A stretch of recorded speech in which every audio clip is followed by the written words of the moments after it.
multi-faceted live. I will be touching on many subjects.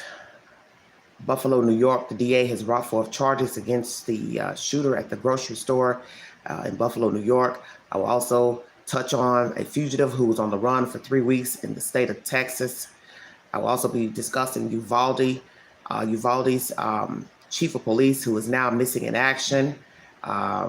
Very dicey situation out there in Texas. Prayers to the families. My condolences to everyone affected, those injured, the children, the staff, and the community. I also will be touching on Jada Pinkett Smith, who has decided to now come forward and give a commentary pertaining to the debacle at the Oscars between her husband, Will Smith, and Chris Rock. So this is a multi-subject matter.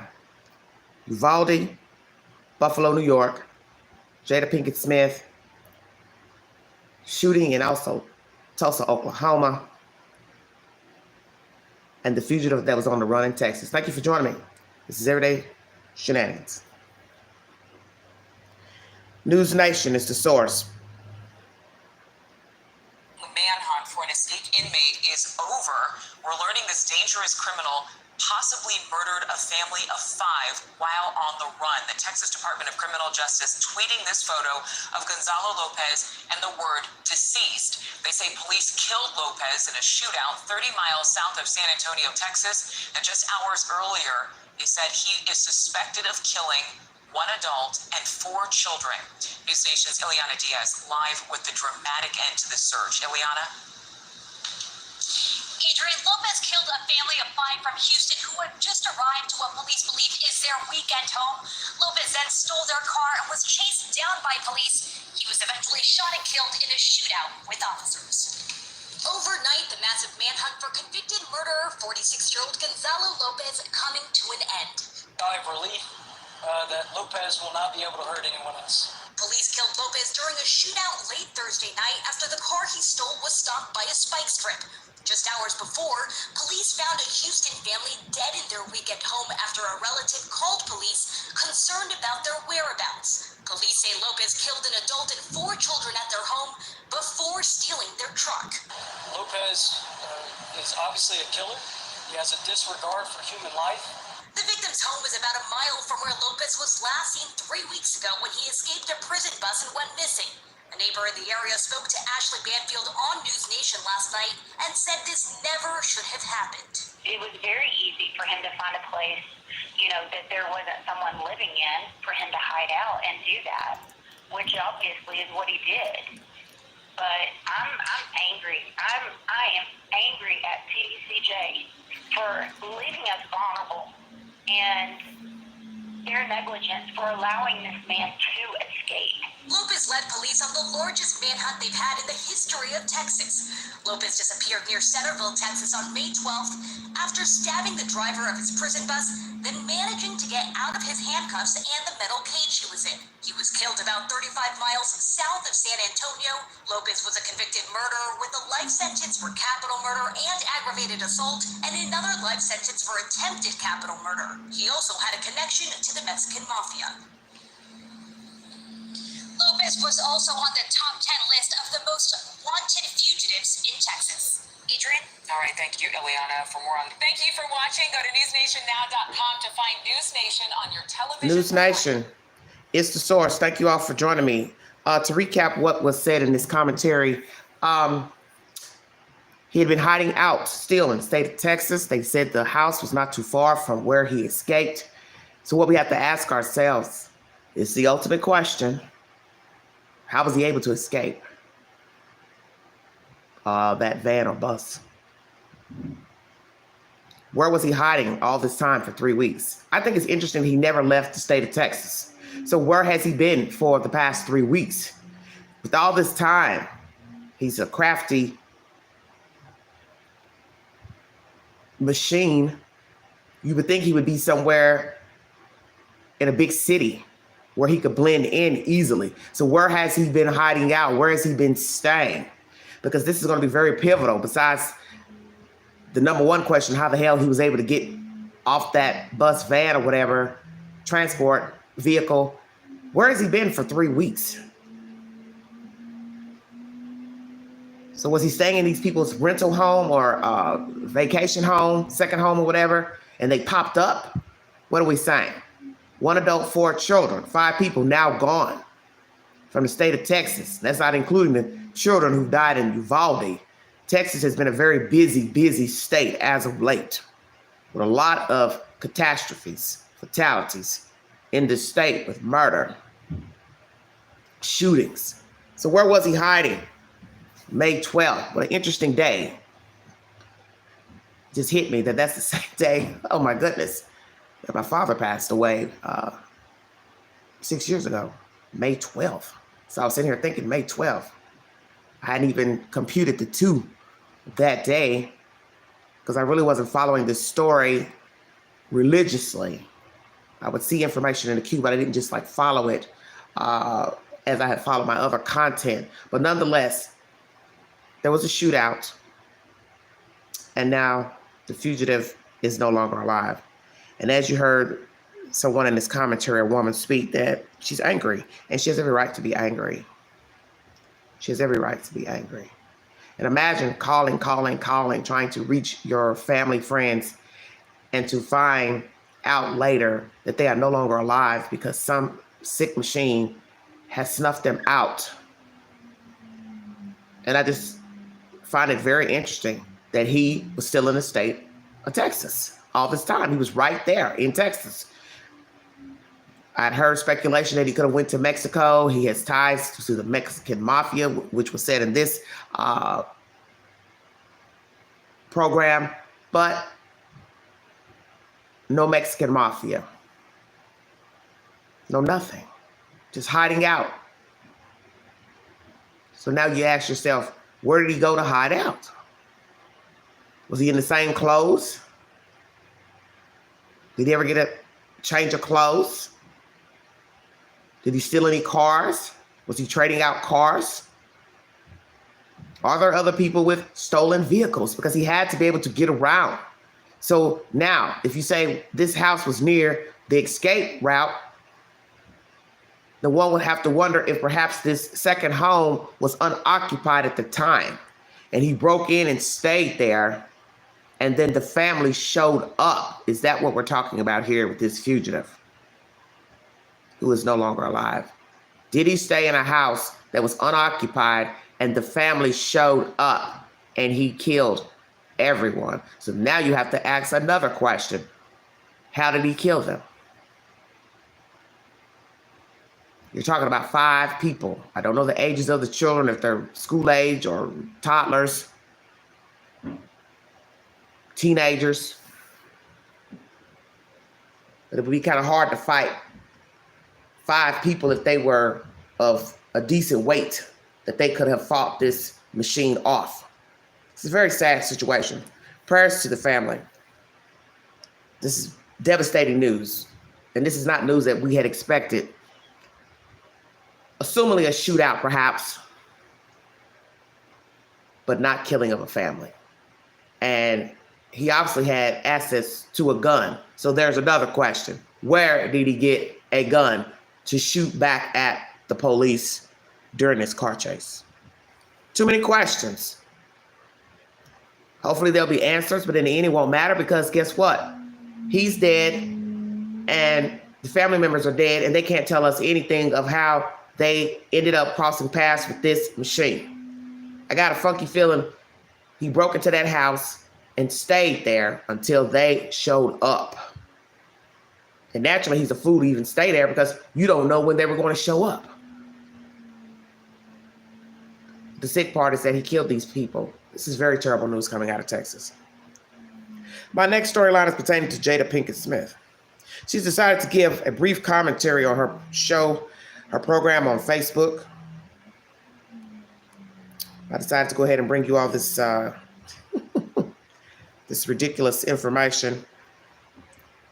CBS Mornings is the source. 1 second. Thank you all for joining me. If you'd like to donate to the channel, $BigAngie129 Cash App. Slapped Chris Rock. Listen to her on her show, Red Table Talk. My deepest hope is that these 2 intelligent, capable men have an opportunity to heal, to talk this out and reconcile. The state of the world today, we need them both. Pinkett Smith used yesterday's show to teach viewers about alopecia. That is the condition that caused her hair loss. She didn't say much. I mean, yeah, I felt like she could have said more. At least I was looking for more because I wanted to know how she felt about what happened in the moment, what they're doing from here to heal from that moment. But I can't speak for her. I'm waiting for we need more information. I mean, not that there's not a lot of things going on in the world that require our attention, but if you're going to say something, say the whole thing. Yeah. All right, everybody. That's CBS Mornings. A brief commentary on her Facebook program. I don't really care what Jada has to say. Everyone is entitled to his or her opinion about what happened at the Oscars between Will Smith and Chris Rock. My thing is that comedians tell lots of jokes. That's their job. And some of them are very nasty and vile. And I would think of all the jokes that many of us have heard, this one is nowhere near the jokes that have been spun by comedians or just commentary from people in general about people, such as their hygiene, their weight, their sexual orientation, how many lovers they had, all type of ugly things you can say about a person. And I've heard some nasty stuff on stage, just in hypotheses and about real people. And in my opinion, I didn't see the point of going up on the stage. I think this should have been handled after Chris Rock left the stage. They both could have went to him privately to say, hey, we know you have a job to do, but we don't appreciate the joke, or we expected better from you, whatever, however they wanted to word it. And this little speech that she's giving out months later, you should have given that the night of the Oscars. You should have told him how you felt after he left the stage or after the ceremonies. You could have went to him privately, you yourself or with your husband, whichever, and said, hey, you know, I thought we were cool, but I thought that was a low blow. I know you know I got alopecia, blah, blah, blah, and then wait for a response. But you didn't let that happen. You didn't let that happen. So he didn't get a chance to respond. And so far, he hasn't said very much about it. His brother has spoken out. Other people have spoken out. But it's jacked up. Now he's lost Mr. Smith, numerous deals. Some were already going off the table at the time, but he's been pulled from other type of business deals in the entertainment business. And my thing is, I could care less. His mother has spoken out saying she's never seen him act that way, ever. Well, of course not. You've never seen him act that way. Because possibly that was all for show, for him to prove to himself that he is a man. Who's to say? Because I don't know what he was thinking. But from where we saw the camera panning from them to the stage, Mr. Smith was laughing.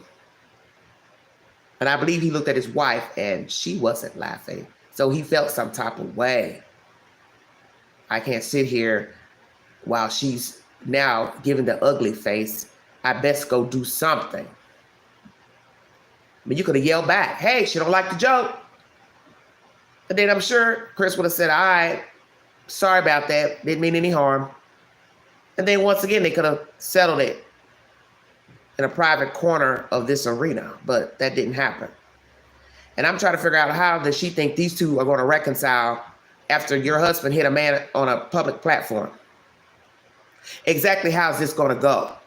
Because I don't even think these two would be safe in a room together alone or with eyewitnesses.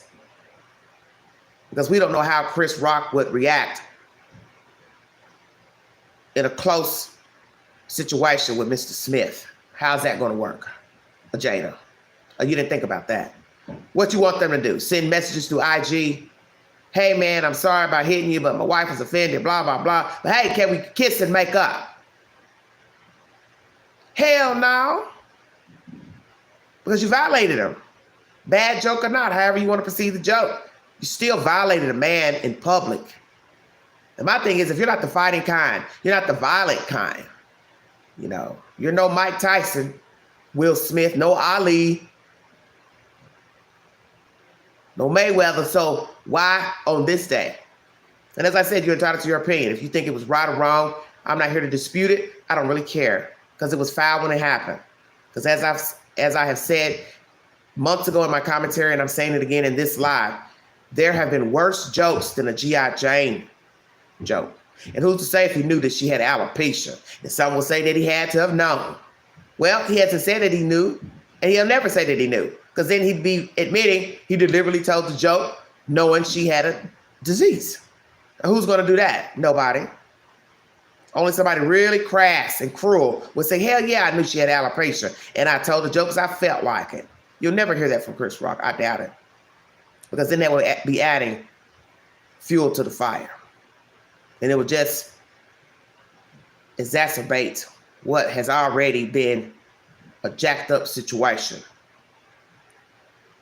But I don't understand her coming forward now to say they should reconcile. The world needs them. We need them. Well, you should have thought about that. When you saw your husband get up, you should have said, where you going? No, we're going to handle this in private. We're not going to make a spectacle of ourselves.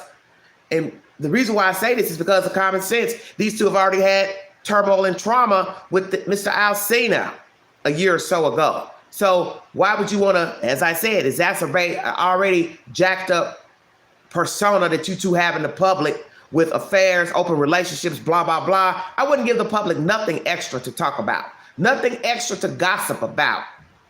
Why? When that mess went down with August Alsina coming out, running his mouth, talking about what he was doing with Jada, Will gave him permission allegedly.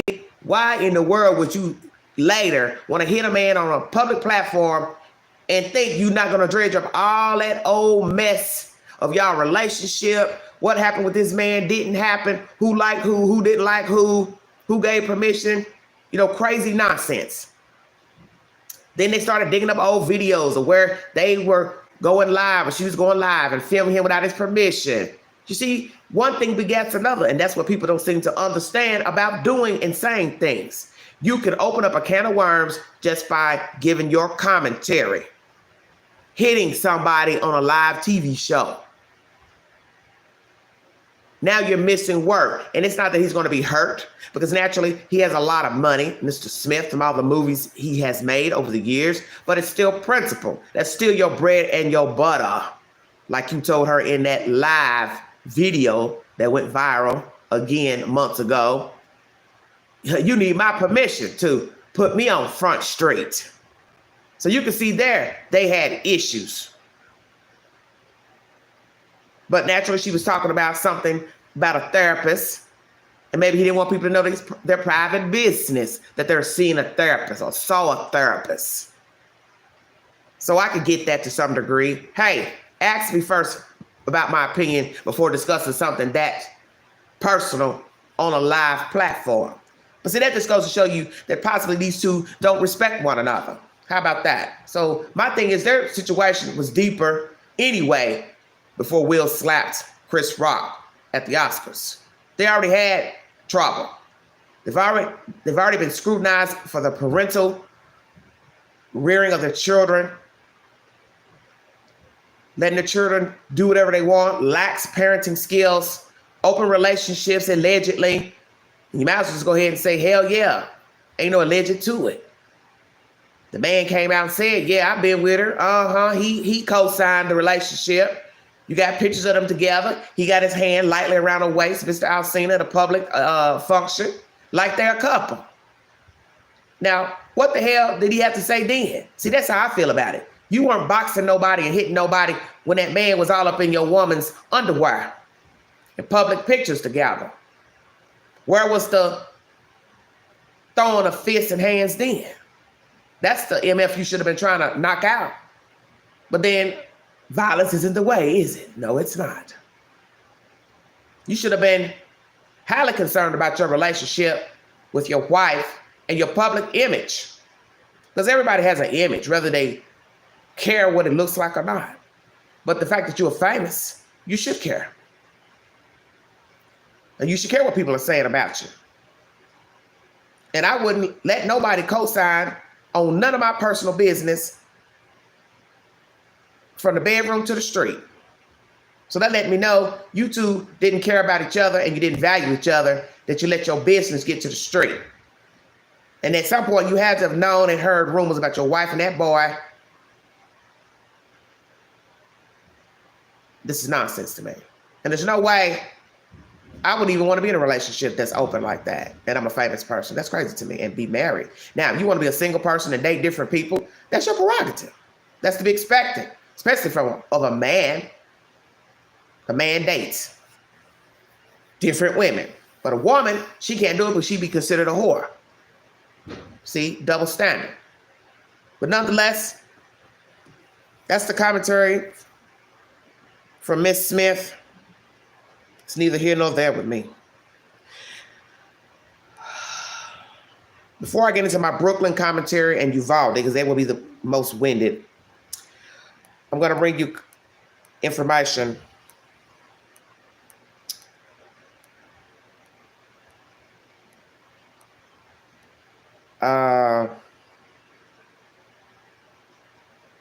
about Tulsa. It's a very sick situation.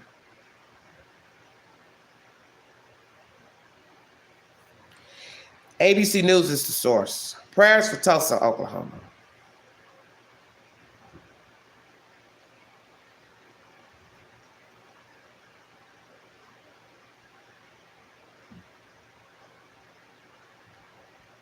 Biden said he's not confident Congress will act on gun control. We have another deadly shooting in this country, this one at a Tulsa medical facility. 4 victims killed. Our John Quinones has the latest. This morning, authorities are searching for answers after a mass shooting in Tulsa, Oklahoma, left 4 people dead. The shooting in the Natalie building, 6475 South Hill. They're running in. Police seen storming the building after a man entered a medical office armed with a rifle. The officers immediately rushed to the second floor of the location where the shooting was taking place. When they got there, they found a few people had been shot. A couple were dead at that point. Authorities say the gunman, who has yet to be identified, died from a self-inflicted gunshot wound at the scene. His motive currently under investigation. He had 1 long gun, a rifle, and 1 handgun on the scene. The governor of Oklahoma releasing a statement calling the attack a senseless act of hatred and violence. Police sending a bomb squad unit to a home in a Tulsa suburb, responding to concerns that he could have planted a bomb there. Officials say they cleared the location. Authorities have made it a point to say that they stormed the second floor of that building immediately within minutes. They say had they not done so, there may well have been many more victims. Cecilia? John, thank you. Seems unreal. We were talking about another shooting, but here we are. All right, ABC News is the source. So do you hear that they stormed the building with no hesitation? So what the hell happened in Uvalde? Entire school filled with children and teachers. 75 minutes, 77 minutes, 78 minutes. You couldn't even get in the damn classroom. You need a key. Well, hell, should have just took a lunch break. Waited. See if the killer just come on out of the damn classroom.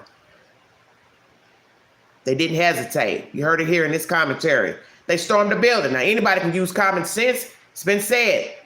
Lots of hallways, corridors, doors that connect to other doors, but they took the risk because that's their job. Bigger police department, yes.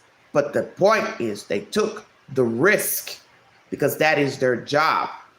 Disgruntled man, African-American male, crying about pain to his back, just had back surgery. I do not know what was said in that medical office, what has been said to the doctor and staff in the past 2 weeks of him calling back and forth to try to get whatever. Is this an issue of someone who has become addicted to painkillers? Was he already addicted perhaps? Because that's been thrown out, and I'll go ahead and mention it now. He's deceased, we'll just get it out of the way. Or was he in such excruciating pain he just couldn't stand it, and maybe he thought something was wrong. Maybe he thought the procedure had gone wrong.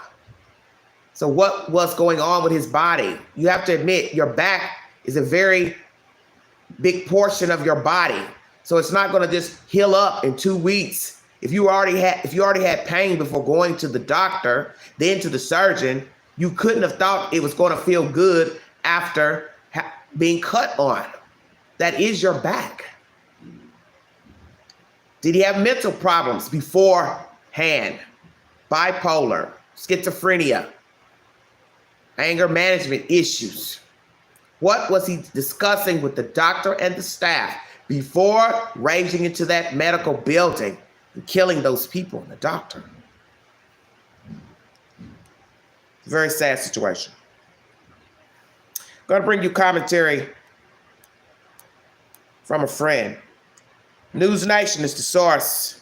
Last wish of Tulsa shooting victim revealed. Thank you so much for joining me. This is Everyday Shenanigans. This commentary will be from a fellow doctor who worked alongside this doctor who is now deceased.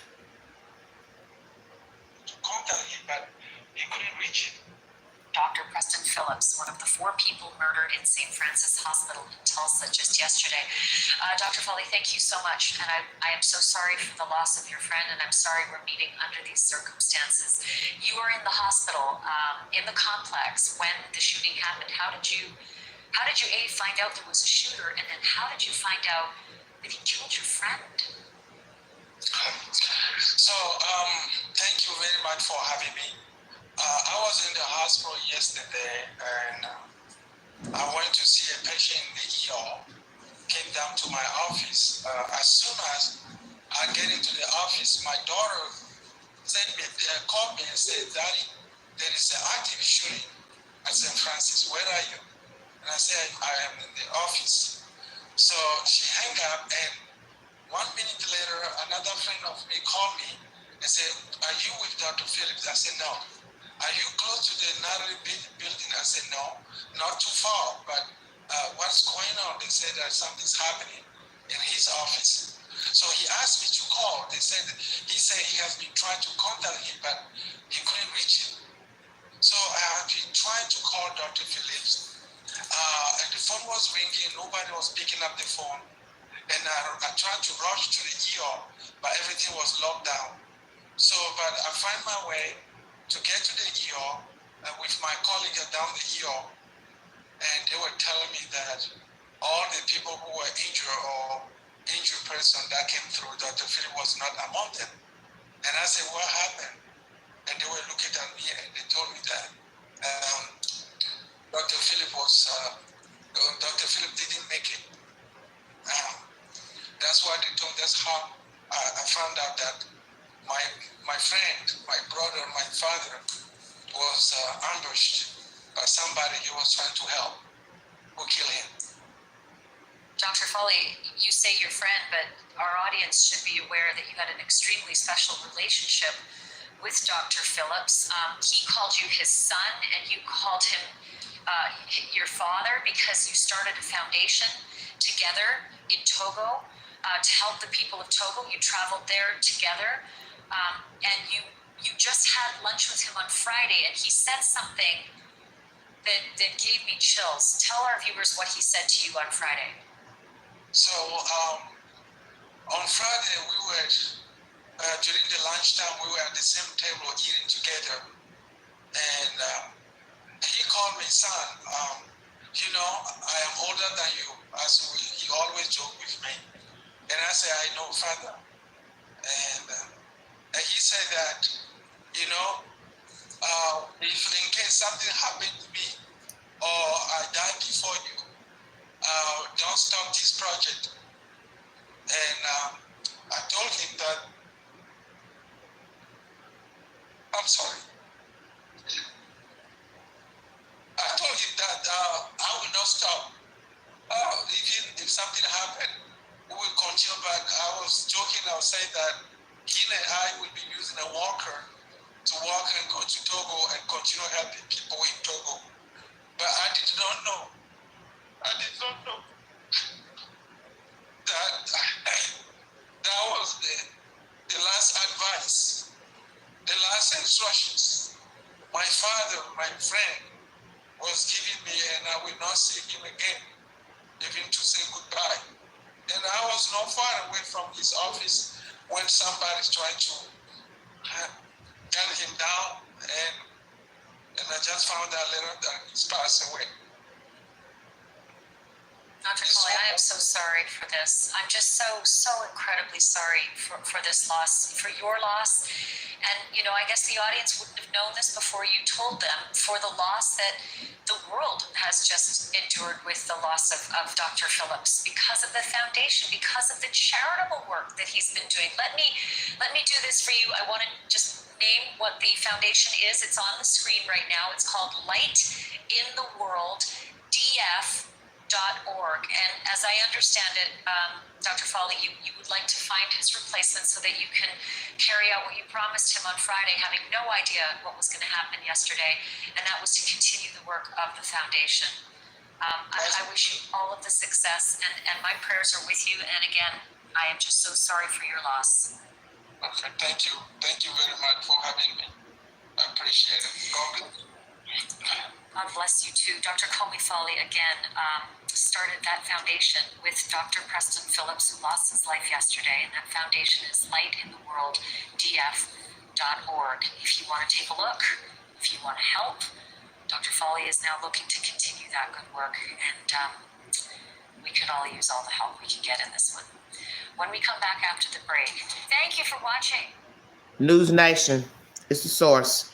That is a fellow doctor who worked with Dr. Phillips, also a friend, and this gentleman considered Dr. Phillips as a father, and Dr. Phillips considered him a son. This is very tragic, and I think it's so sickening. This man went and bought 2 guns, a rifle and a gun, to kill this doctor and whomever got in the way. I believe there's commentary that he called his wife to tell her what he had done. I wonder had he talked about it with her. I do believe they said she didn't have any knowledge that he was going to do this. But nonetheless, it is sickening that he would go to this doctor's office and hunt down the doctor and anyone in the pathway. Inside Edition is my second source for this storyline. Gunman kills 4 in hospital shooting. Thank you for joining me.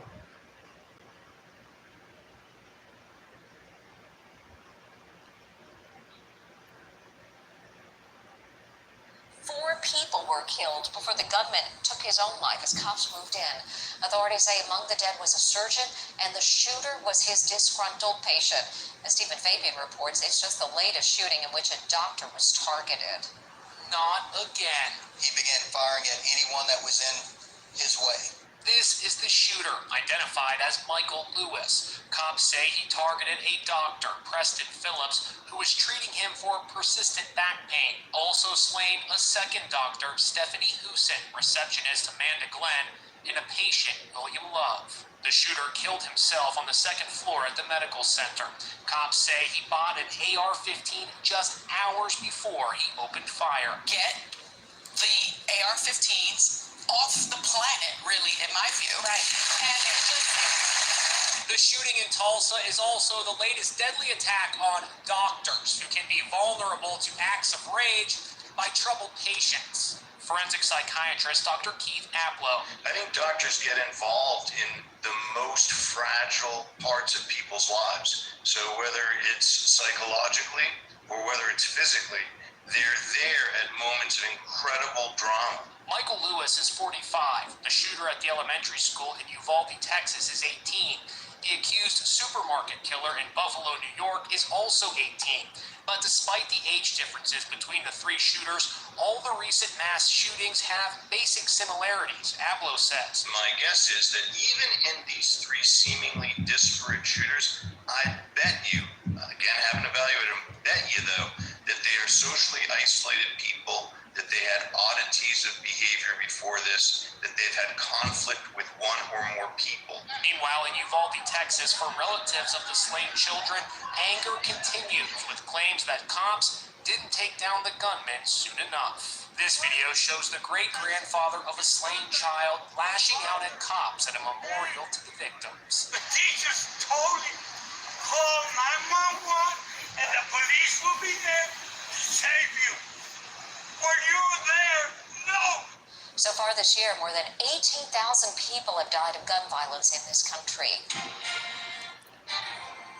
18,000 people have died from gun violence.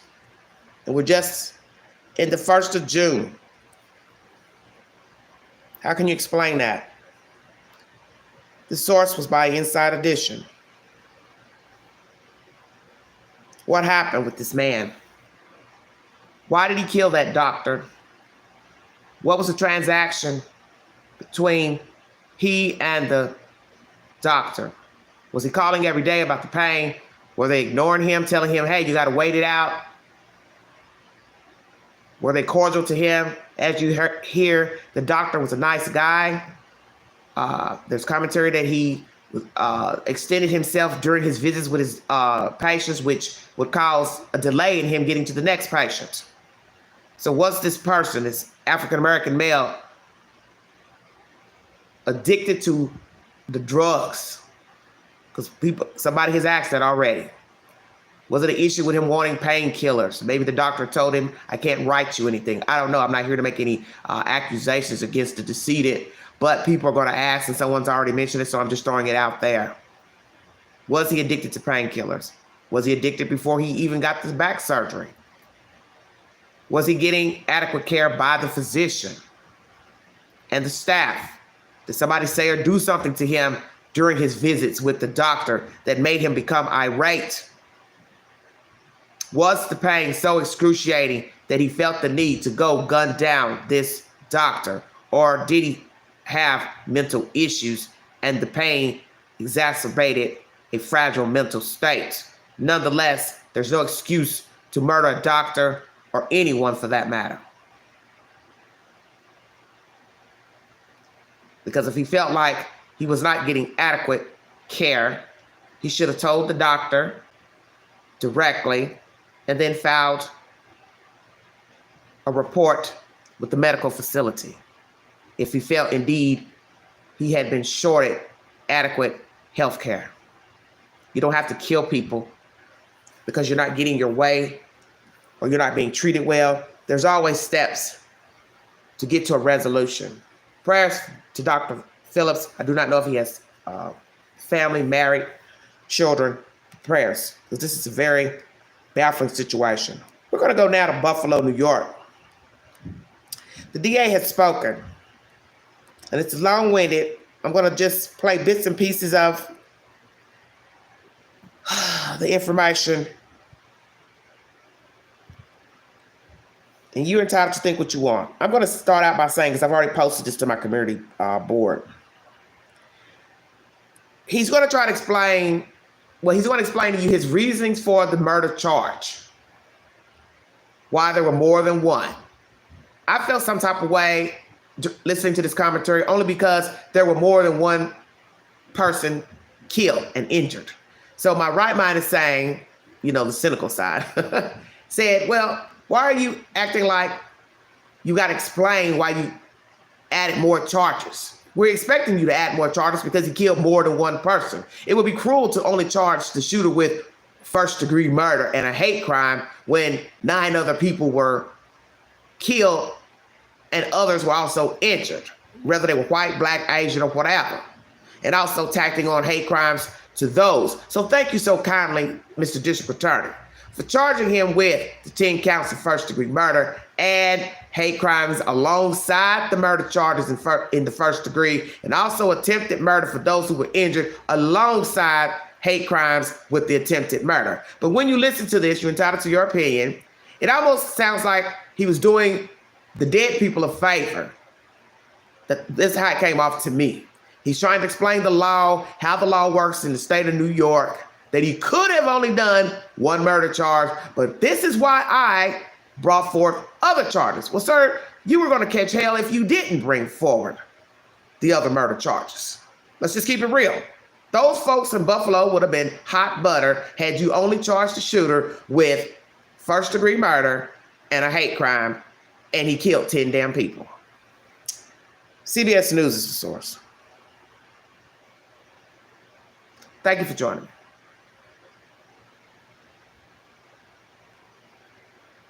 He gets going on so far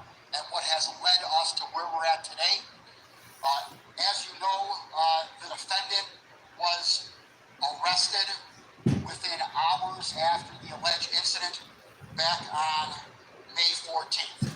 He was arrested on one count of murder in the first degree.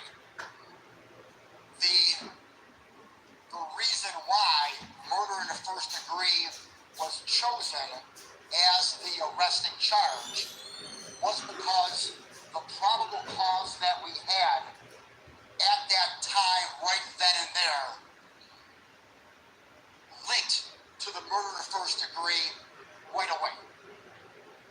Obviously, there were other charges that potentially could have been charged and arrested at that time. But as I said before, all we needed was one charge to hold him and arrest him and to get him off the street and to get him in custody. And so we just happened to choose the charge that had the probable cause staring us right in the face.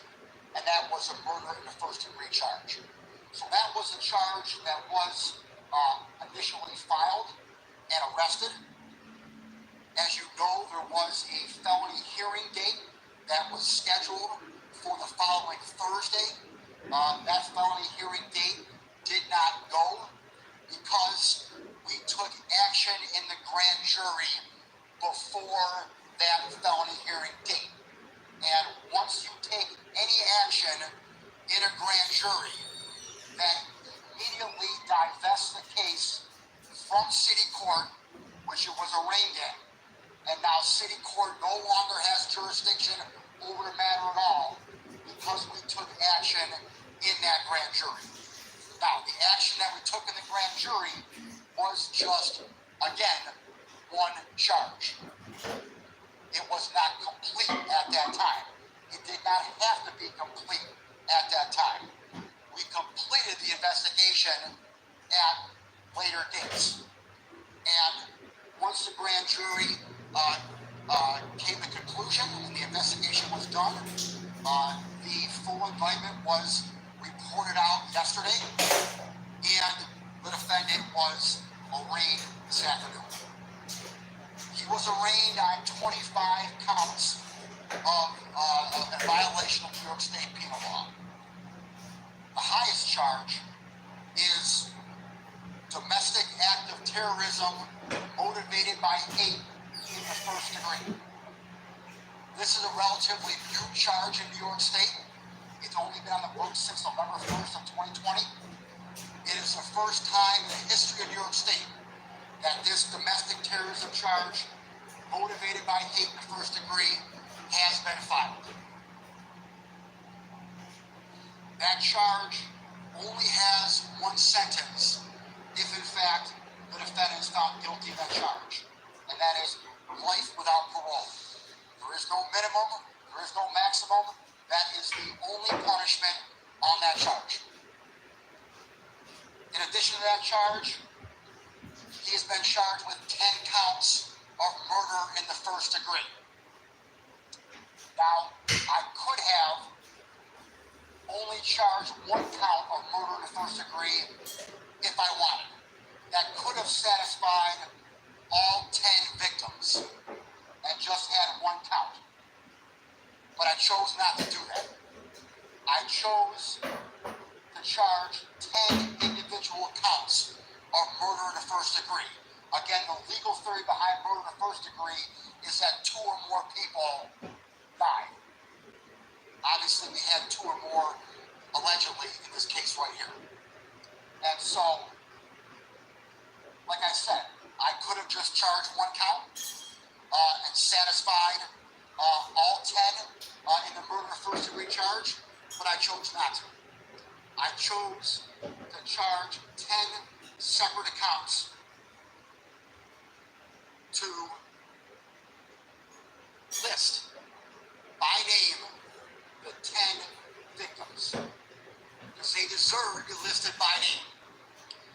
And he needs to be held accountable for all 10. That is why I chose to file 10 separate counts of murder in the first degree. He was then charged with 10 counts of murder in the second degree with a hate crime attached to it. As I've said before, York State is not an actual separate charge. The way it works in New York State is that you have a foundational charge, whether it's assault, murder, whatever it may be. You have a foundational charge, and then you enhance it with the hate crime.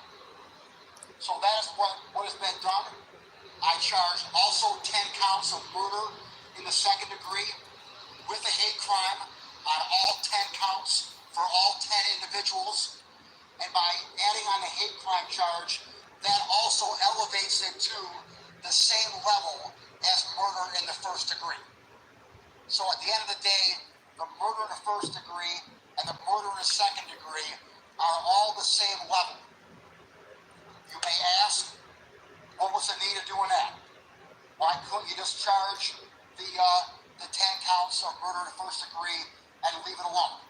Again, I could have done that, but I thought it was important to the community, to the victims, to charge everything that allegedly occurred on this date. Amen. And that's why I chose to charge murder in the second degree motivated by hate as well. I then charged 3 counts, and he was indicted on 3 counts of attempted murder. We have 3 individuals who survived. Those 3 who survived, the attempted murder charge has been filed, along with the hate crime on top of that.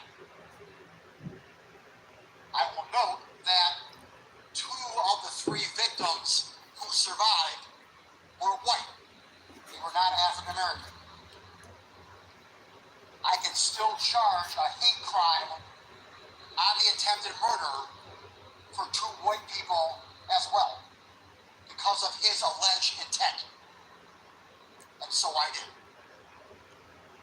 And then the final charge is a weapons charge for possession of a weapon in the second degree.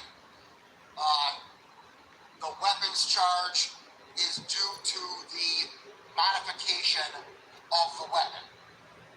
The weapon itself was purchased legally, but it's the alleged modification of the weapon that resulted in that charge right there. So, 25 counts, maximum punishment, life in prison without parole, and I have now given you my reasoning for all of these charges on the indictment. I will now go into what happens next.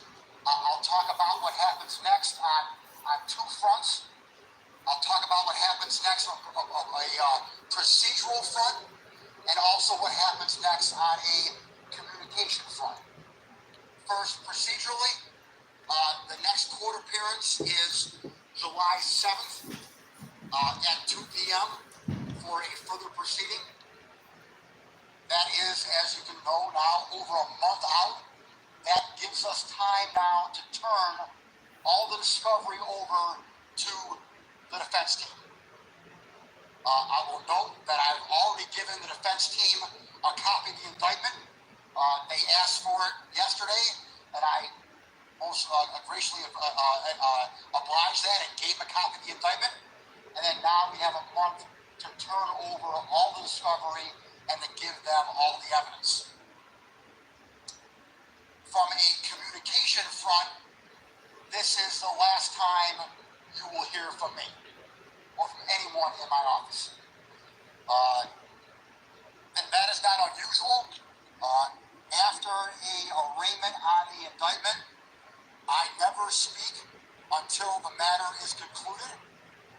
That has been my MO for the past 5.5 years. I'm not going to change that now. But on top of not changing my normal MO, I have formally agreed to that as well. As everyone knows, the defense team filed a week or so ago an order, a gag order against me, so that I can be precluded from talking about this case. The defense attorneys and I and the judge came to a resolution and agreement that I'd be able to talk today about the charges about the indictment, about the elements of the crime, about the procedural nature of what's happening next. But I agreed not to talk about the evidence or talk about any facts of the case at all. So I will honor my agreement. I told the judge that I would do that anyway in open court. I gave the judge my word. I gave the defense attorneys my word as well. And my word is golden. I really don't need an order, quite frankly. If I say I'm going to do something and I give you my word, I'm going to do it. So I will not be talking about any facts of the case here right now. I will not be talking. I'm going to stop it there because it's a bit winded. It's got about 19 more minutes attached. 10 first-degree murder charges with hate crimes, a weapons charge for modification of the weapon, and I believe 3 attempted murder charges also with hate crimes.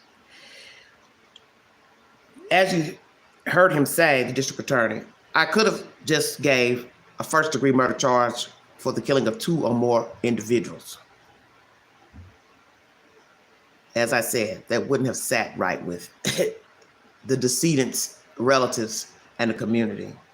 We know that the defendant can only serve 1 life term inside of a prison. And he can only receive 1 death if indeed there was a death penalty in New York and they asked for the death penalty. But nonetheless, it's principle. You stole 10 lives intentionally. You had a manifesto of about 180 pages. You went on and on Facebook groups and social media detailing your hate, amongst others in Facebook groups, racist hate groups.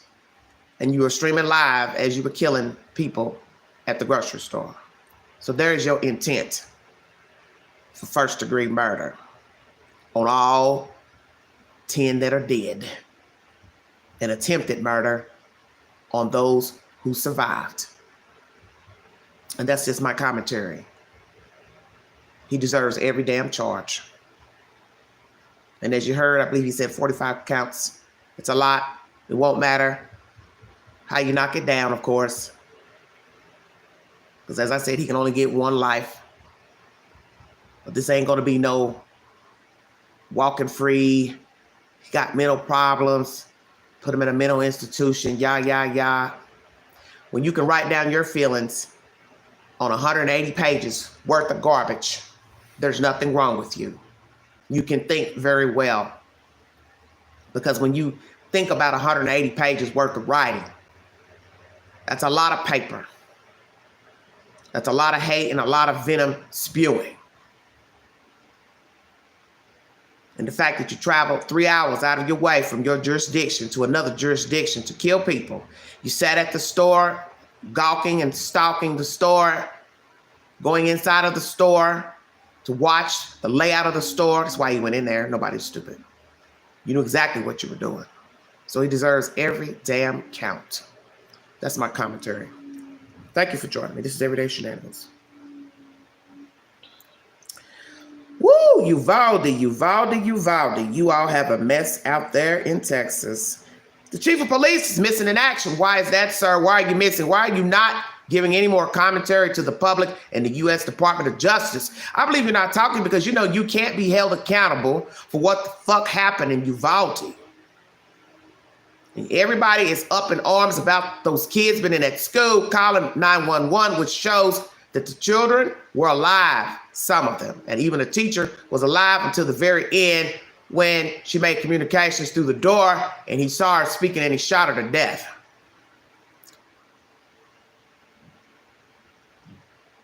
Your officers getting children out of the rooms, breaking out windows to get them out. I wonder if a child just decided, hell, get this, I'm coming out of here. I don't need nobody to tell me where to go. I want out of here because I want to live.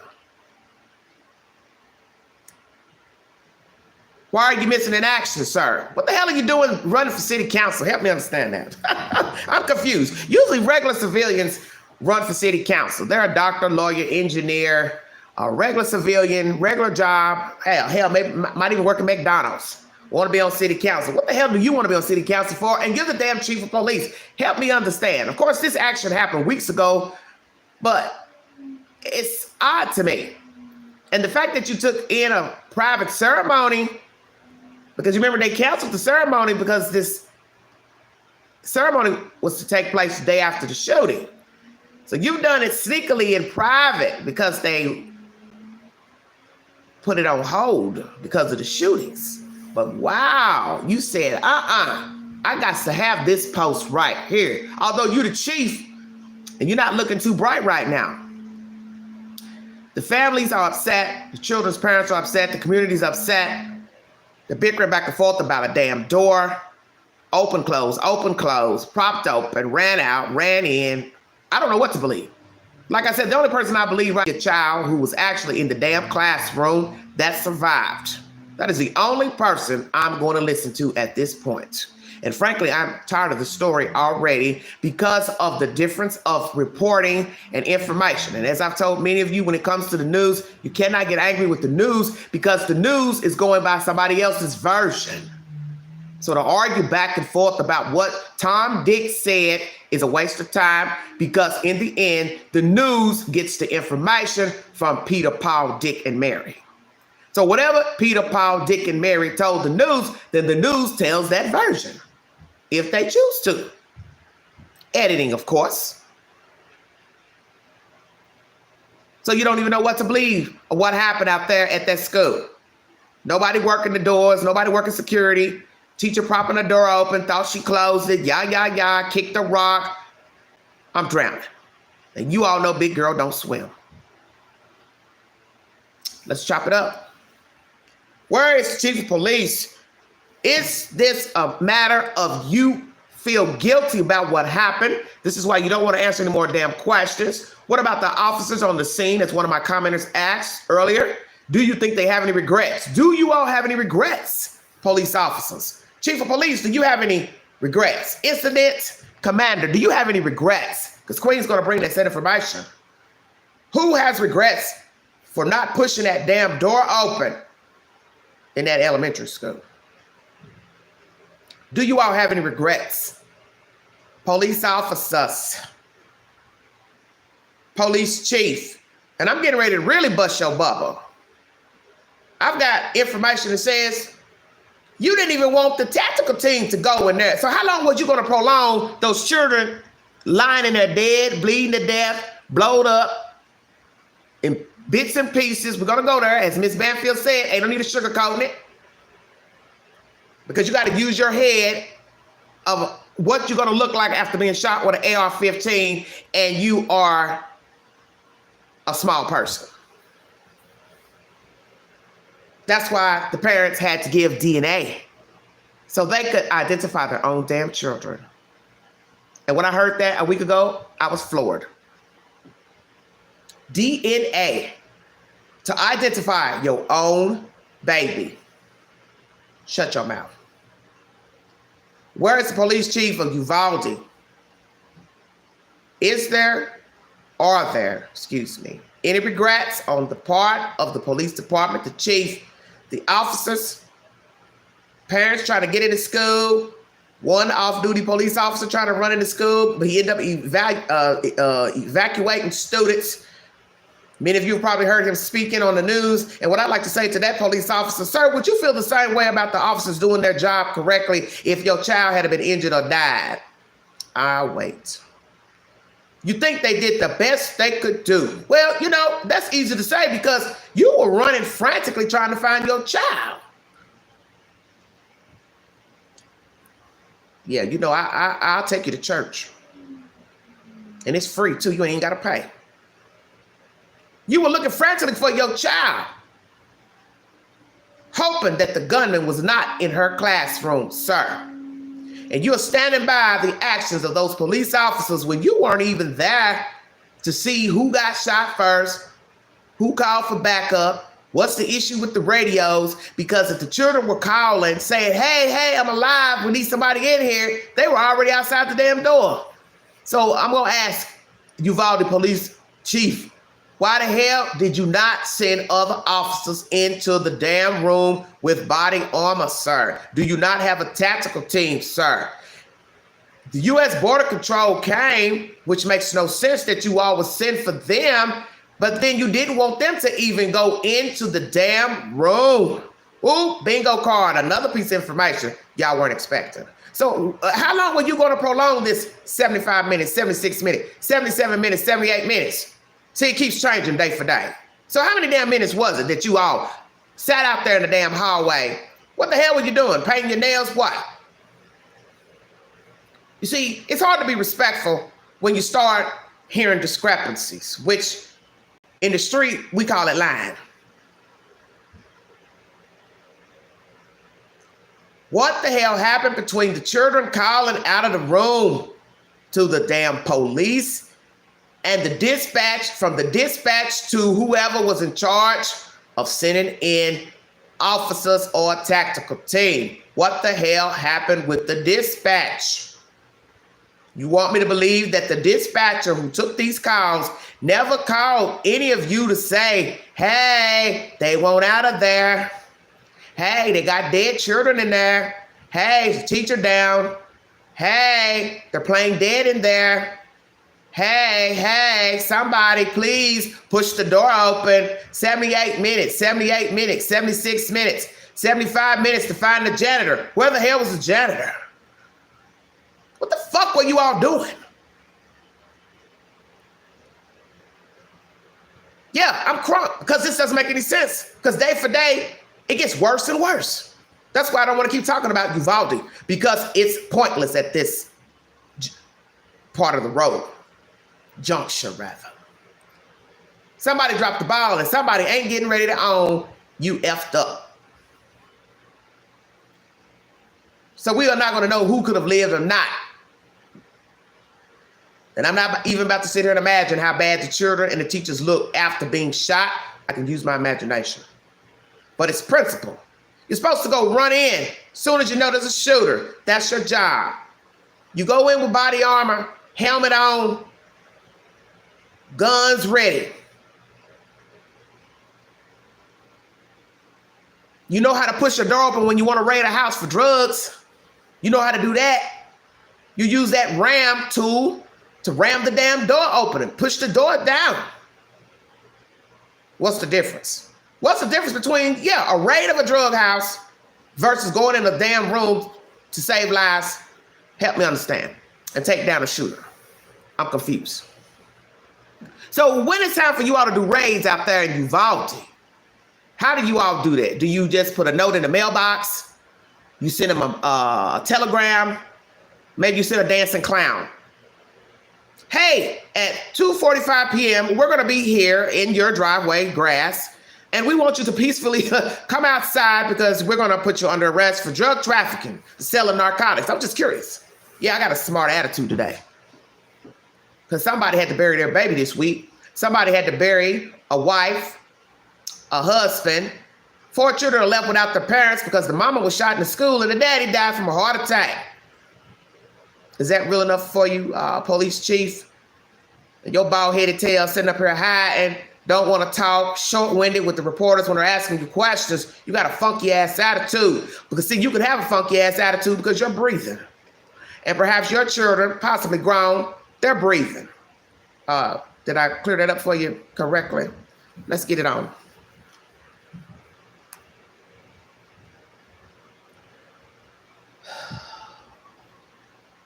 WFAA, 2 days ago, Uvalde CISD police chief, we've been in contact with DPS. He's been confronted by a reporter. And when you watch this commentary by WFAA, he just, this little man is blocking his way, honey. He's trying to get this interview in and bald-headed, wearing shades. He ain't trying to say nothing. This is CNN exclusive. Thank you for joining me. Care instructions. Sorry about that. Thanks for joining me. 68 viewing. Amen. 50 thumbs up. 18 more thumbs to be appreciative. Thank you. God bless all of you.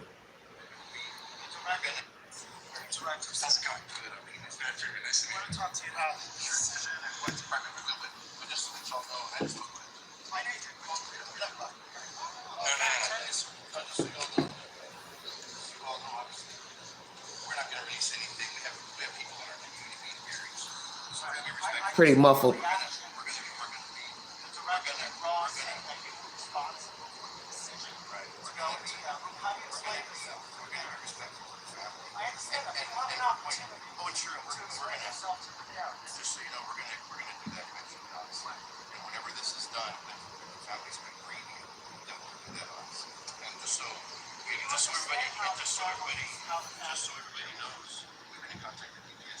It's very muffled, this conversation, but basically the police chief is saying we've been in contact with the DPS.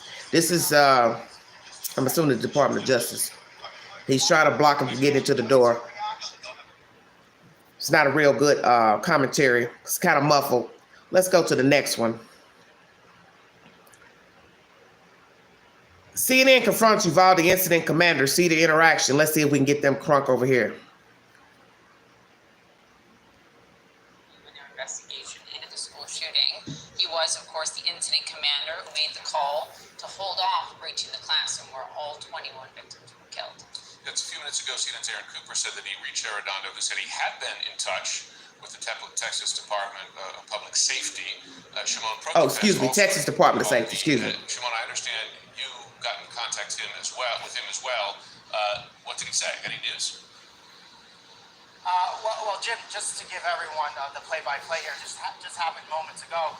You had Aaron Cooper, our producer out here, who was at his home, saw him leaving his home. So we went to the office where we assumed he was going, and sure enough, we were sitting in our car when we drove in. So we quickly ran out and confronted him essentially as he was going in through the back door of the school district office, and we asked him about the accusations from the director of the DPS, who says that he was the sole person who made the decision to not have officers breach that door. We also asked him questions about whether or not he's cooperating with the investigation. Take a listen to what he said.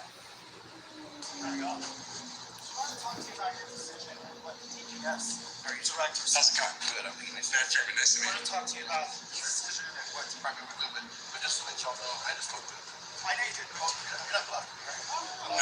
Turn this, just so y'all know. You all know, obviously, we're not going to release anything. We have people in our community being buried, so we're going to be respectful. I just want your reaction. We're going to be.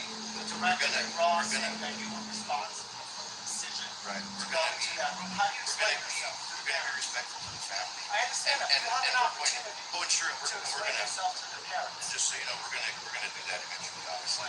And whenever this is done, the family's been grieving, then we'll do that, obviously. And just so everybody knows, we've been in contact with DPS every day, just so you know. They say that you're not cooperating. I've been on the phone with them every day. They say you're not cooperating. Just 2 seconds. Just so you know, we've been talking every day. What is your reaction? Y'all have a good day. What is your reaction, sir? And Jim Poppy, obviously, we gave him ample opportunity several times, asking him to address the accusations from the DPS about his involvement, about his decision-making. He chose to dodge those questions, and as you can see, going inside his office, people came out to get him inside. We were the only ones there, and we've been looking for him for days. For days, we've been looking for him. We've been reaching out to him, wanting him to respond to this community. People get very upset, obviously, over some of the decision-making. And finally, my producer, Matt Freeman, and I, look, we went there, we wanted to ask him questions. He clearly is dodging some of the key questions in this, claiming that he's cooperating in this investigation.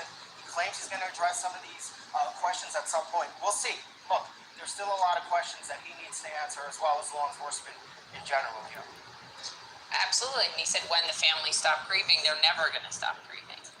And they deserve it. Exactly. Shimon, thank you to you, Matt, whole team on the ground. When they stop grieving. It makes no sense. Accountability is key here. So, and that can come in form of civil cases, lawsuits, etc., which are likely. But let's talk about criminal first. The Parkland school resource officer was charged with child neglect under Florida law, as well as lying to investigators. That case is still pending.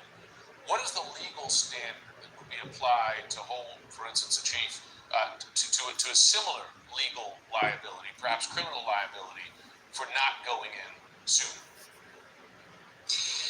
Jim, it's really hard to imagine a scenario in which any of the law enforcement officers who are in charge at the scenes, of course, Chief Arredondo and any others who we maybe haven't heard about yet, who are in positions of decision making, it's hard to imagine a scenario in which they'd be held criminally responsible.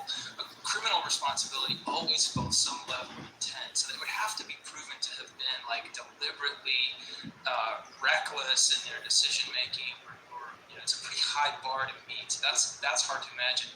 Civil liability is, I mean, I would assume, I'm not a civil lawyer, but I would assume is in the future for each one of these institutions and the leadership, the folks that functioned in them, because the job did not get done here. So there's all kinds of flaws that you could point to in a claim for civil liability: failure to train, failure to execute responsibly, failure to make clear decisions here. There's all kinds of areas for civil negligence. Andy, when it comes to the chain of command and how it is that Arredondo was the incident commander here and in charge for all of those perilous minutes of inaction. Sorry about that. All right. It turns out there were other top officials on the scene, heads of other divisions, other law enforcement agencies. Could it have been also that those other commanders agreed with his decision not to go in, not to breach the door? And how does sort of the hierarchy work here when making a decision in the middle of a crisis about who leads? Sure. So that system that we're talking about is the incident command system. It's well established. Every department trains on the same basic premises as put out by the Department of Homeland Security. So the incident command system would as a default rule, whoever is in charge of that jurisdiction, in this case, it's the school property, and that's how the school police officer, the chief, Arredondo, is in charge of incident command from the beginning. That command can very easily be shifted to a larger, more capable, more sophisticated, more experienced law enforcement unit. Like in this situation, the first question I have is why Uvalde police didn't take command of that scene. They were the law enforcement entity on scene with a SWAT team that had trained on active shooter response. So we have a lot to learn about it. So here in this commentary, you do hear that there was a SWAT team that was trained. There's also commentary in the queue stating that this chief and his fellow officers had just gone through a training for an active shooter training just a few months ago. I believe 2 months ago. And I will correct it if I'm not saying the accurate month. So what happened? If he is the one that was in charge at that time, at that school, that jurisdiction, and as they said, the baton can be handed off to another agency to take over, what the hell happened? Was there a dispute between Uvalde police chief and other agencies? Because see, what makes no sense is to call for backup from other agencies, but then be disputing on going into the door or doors. That's just illogical to me, because you're trying to preserve lives and you're trying to take a shooter down. And as they say, protocol is to get the shooter down, because the shooter is the one that you're wanting, because he or she has control of the environment. So now you're hearing this commentary. They did have a tactical team. SWAT team, rather. So Uvalde has his own SWAT team. Am I hearing that correctly? Because this is what he just said. He didn't say border control. He said they have their own SWAT team. Well, if they have their own SWAT team, why did you all not breach the door with several members of the SWAT team? Now, if they do have a SWAT team, how many members do they have?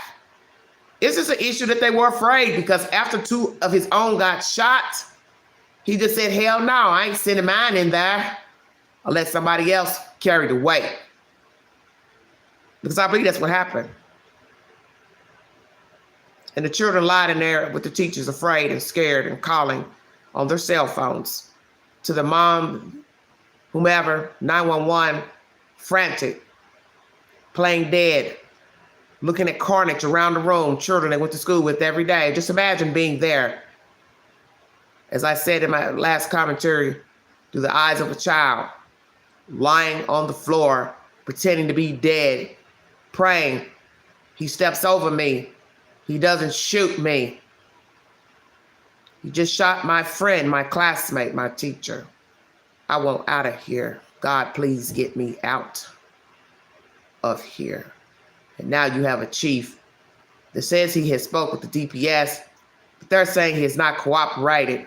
So who's telling the truth?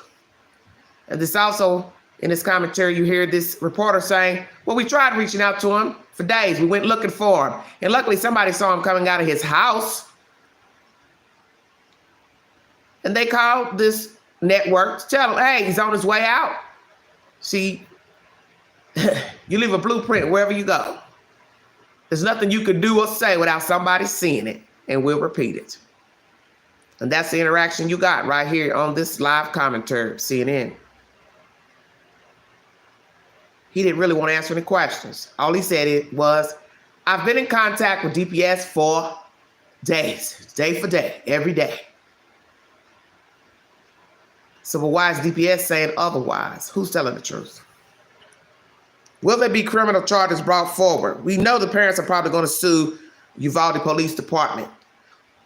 But will the state, the district attorney, bring forth criminal charges against the police department for child neglect, not following protocol, not rushing in to kill the shooter and assess the situation? It's very sad. All the other commanders who were there working around and with Chief Arredondo should be questioned vigorously. And we don't know if they tried to shift the incident command to Uvalde and Arredondo resisted it, or if they all agreed miraculously that Arredondo should retain it. He, as the commander of, I think, 5 other police officers, that's a really questionable decision. But these are all facts that the independent investigation conducted by the Justice Department will hopefully get to the bottom of. It's really penetrating interviews. Well, there are some indications that there wasn't total agreement. A Texas legislator said on CNN this Sunday that the Customs Border Patrol team wanted to go in earlier. We'll see how that comes out in the investigation. But on legal liability, Andrew, there's another precedent here, and that is the George Floyd officers, because they were actually convicted for failure to render aid. In the case of George. Exactly. Could the Uvalde officers, could that be a path in terms of criminal liability, failure to render aid? That's a federal charge, as I understand it. It is possible, but it seems a little bit more remote under these circumstances, and I know that people are probably scratching their heads at that one. But here's why: the officers at in response to the George Floyd arrest, stood there and watched Derek Chauvin essentially embark on an intentional act that resulted in the death of George Floyd. They were witnesses to Mr. Floyd's suffering and stood there and did nothing. In this case, it seems likely that the officers in the hallway will be able to point to a leadership decision instructing them not to go forward, not to enter the room. And so they may be shielded in a sense from that sort of criminal liability because they were simply following orders, albeit horrendously poor orders, but it does make the situation a little different. It's tough to explain to parents for sure. Andrew King, thanks so much. All right, CNN. So how do you feel about that? They bring up George Floyd. These officers stood by while Chauvin was on George Floyd's neck. The difference here is they're outside a door. Never witnessed the carnage, but should have known at some point that there were dead people in the room and possibly survivors. And that has come out also by law officials that the police assumed that everybody was dead in the room. So there was no need to rush in. But see, you have to be very careful how you word things because that comment makes no damn sense when you sit and dissect what's being said. There was no urgency. Well, if there was no urgency, why the hell did you even show up? You just let the children just fend for themselves. There was no urgency because I assumed that everybody in the room was dead. But yet, children are calling 911 to a dispatch, which means the dispatch is supposed to repeat it back to the person in charge, which is you, Mr. Chief of Police. So what you saying to the dispatch? What were you saying to your officers? Because somebody had to be getting this information from the dispatch inside of the school, the leader. And as you hear him say, they're taking notes from the leader. And you can dispute if you feel like this situation is different than what happened with George Floyd. Everything's up for interpretation. You're entitled to your opinion. But why not speak up? We got to go in there. We got to go in there, Chief. There might be somebody alive in there, sir. We can't continue to sit out here. So let's ask the ultimate question then.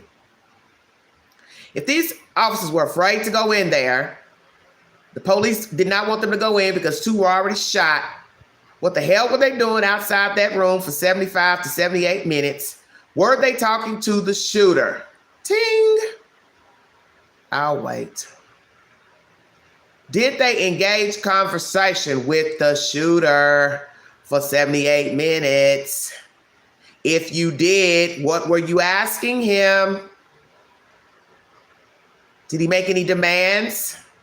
Did you ask him for anything? Sir, are you thirsty? You hungry? What can we get you? How can we resolve this situation? How many people have you killed, sir? Are there any alive children, teachers in the room, sir? Hey, we want a peaceful resolution. We need to get you out of here. We need to get the children out of there. Did it go something like that? Because so far, all the commentary that I brought you in the past week, I haven't heard one bit of information from a child or law official that there was engagement between the leader of the pack and the shooter. So now you have to logically explain what the hell you were doing outside that door for over an hour. Did you all engage with the shooter or not? Did you ask the shooter why he was doing this? Did you ask the shooter how many people he killed? Did you ask the shooter how many were wounded, dead? Did you ask the shooter to please come out? Put your hands up, sir. We need you to come out of there, sir. Sir, we're going to breach the door, sir. Sir, we're going to come in, sir. What was the conversation? Was there a conversation? Now imagine for 78 minutes, whatever the number is, because we can't even get an accurate number. Imagine there was no conversation between the leader of the pack and the shooter. So you're just sitting there trying to hear against a door and a wall what the hell he's doing behind that damn wall, and you ain't saying nothing to him, and he ain't saying nothing to you. And children are laying there on the floor, blowed up, bleeding out. Children lying beside dead children, and ain't nobody saying nothing to the damn shooter. Now just picture that. So then that goes to pan the camera. What are you all doing in the hallway? At least 80 to 100 law officials were on the scene by the time this ended. So I'm going to ask the question one more time. What were you all doing in the hallway? We hear that you're evacuating children out of the other rooms, breaking out windows, get the children out. Okay, cool. But the threat is in the 2 adjoining rooms, to your knowledge. Nobody's shooting anywhere else in the school.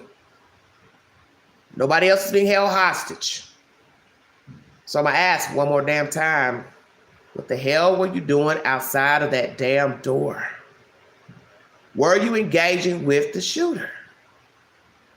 If so, what did you say to him? What did you ask him? Because my understanding is that at some point you all said something to a teacher in the room. And when the shooter heard her answer, he shot her. And then you stormed the door. How about that? Right near the end. Boom, boom, boom. Took him down. So now let's ask that question.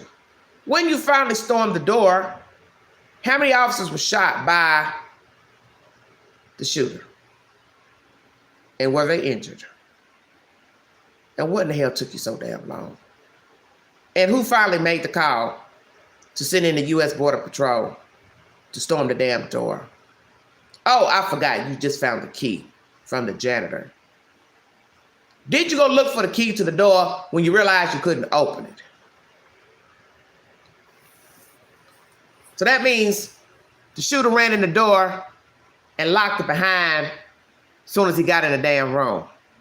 So he went in, locked the door, sprayed the room, and just stood there staring up at the ceiling with an AR-15. And children are blown up into pieces, and other children are laying on top of them, around them, beside them, with their blood on them, playing dead. Are y'all hearing what I'm saying to you? For 78 minutes. Just picture what I'm saying to you. 2 officers shot, engaged, shooting with the shooter, initially in the hallway, boom, boom, boom. Door goes back, closed, lock the door. He's standing in there. So what happened? The officers got shot first, then he runs into the room, and then what? Shoot the kids, teachers, and then just stands there with a damn AR-15 while y'all sit out there and try to figure out where the hell the key is to the door. And the principal, let's talk to you for a second. What's your role? You should have a key to the door. All doors to the school. We still haven't even got to the bottom of what took so long to find the janitor, to get the key. Who propped the door open? Why? To get food, allegedly. Went in, shut the door, thought it was locked. As I asked before, does the door have handles on the outside of the door? See, some of you don't think this is relevant, but it's always relevant because we have dead people now. So every question is relevant. And until you walk in the shoes of these children, the teachers, and the relatives left behind to mourn their damn kids, you can't tell somebody not to ask the damn questions. You don't have the right to say, why are you asking that? The hell you mean? Is that your child in that casket? No, it's not. Then shut up. And the fact that this chief don't want to answer no damn questions until after the grievance stops. Sir, what the hell are you talking about? You ain't lost no damn baby. How the fuck you gonna tell somebody when to stop grieving for their child? Just happened a week ago. So when would be the appropriate time for you to ask the question, sir, to the DPS? When they stop grieving. Oh, good luck with that. So what you think they should get over in about another month? That's when you're gonna start talking and telling the version of what actually happened? Or we're gonna get more bullshit from you? Will one of the officers come forward and tell the truth about what actually happened? Is somebody gonna break protocol and say, I'm gonna tell the real story. I don't care if I get ostracized. I don't care if I get harassed. I don't care if I get fired. I'm gonna tell what the hell happened in that hallway outside that damn door. I'm gonna tell the truth. I'm gonna tell the whole truth. Who's gonna tell the truth about what happened in Uvalde? Outside the classroom. You failed those children and those teachers. You failed the community. You failed the parents. You cowered out. You were scared to go back into that room, and breach the door. You all conduct raids every day in America Police Department, so you are not going to sit here and make me believe you do not have appropriate tools to open a fucking door. You sound ridiculous. You are looking for a key. Why would you need a damn key when you should have tools to break the door? You could have got a sharpshooter if indeed the room had windows. Did the room have windows where a sharpshooter could have shot the shooter from outside the damn glass? Or was this a room with no windows? Haven't heard that yet either. Stop making excuses. Naturally, you all will be sued civilly by all parents. They're going to sue you. They're going to sue the school district. They're going to sue the police department because you failed the children. You lied. You let the children lie, and there are those who survived with a madman. Really, they are lucky to be alive because he could have, with all the time wasted, he could have individually walked by everybody and shot it, till there was nothing left of the child. Stay woke.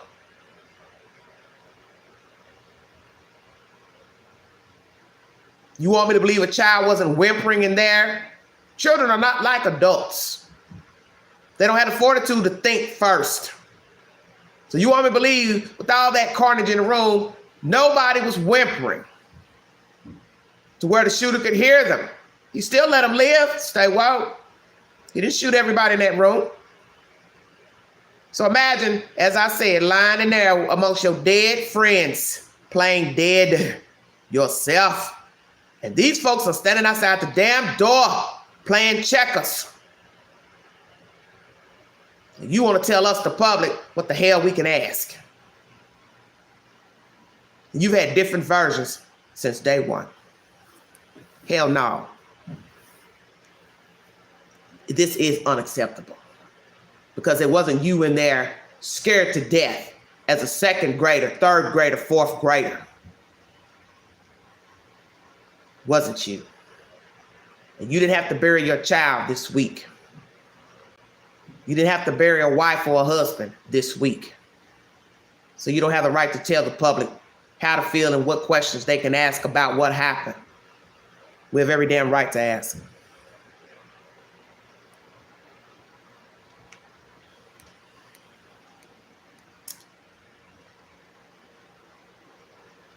MSNBC is the source.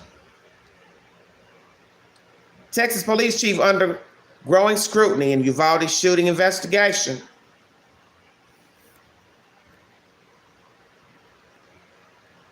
Says a key player in their investigation of last week's shooting isn't cooperating. Pete Arredondo, the police chief for the Uvalde School District, has 3 decades of law enforcement experience. He completed an active shooter response training just last December, according to state records.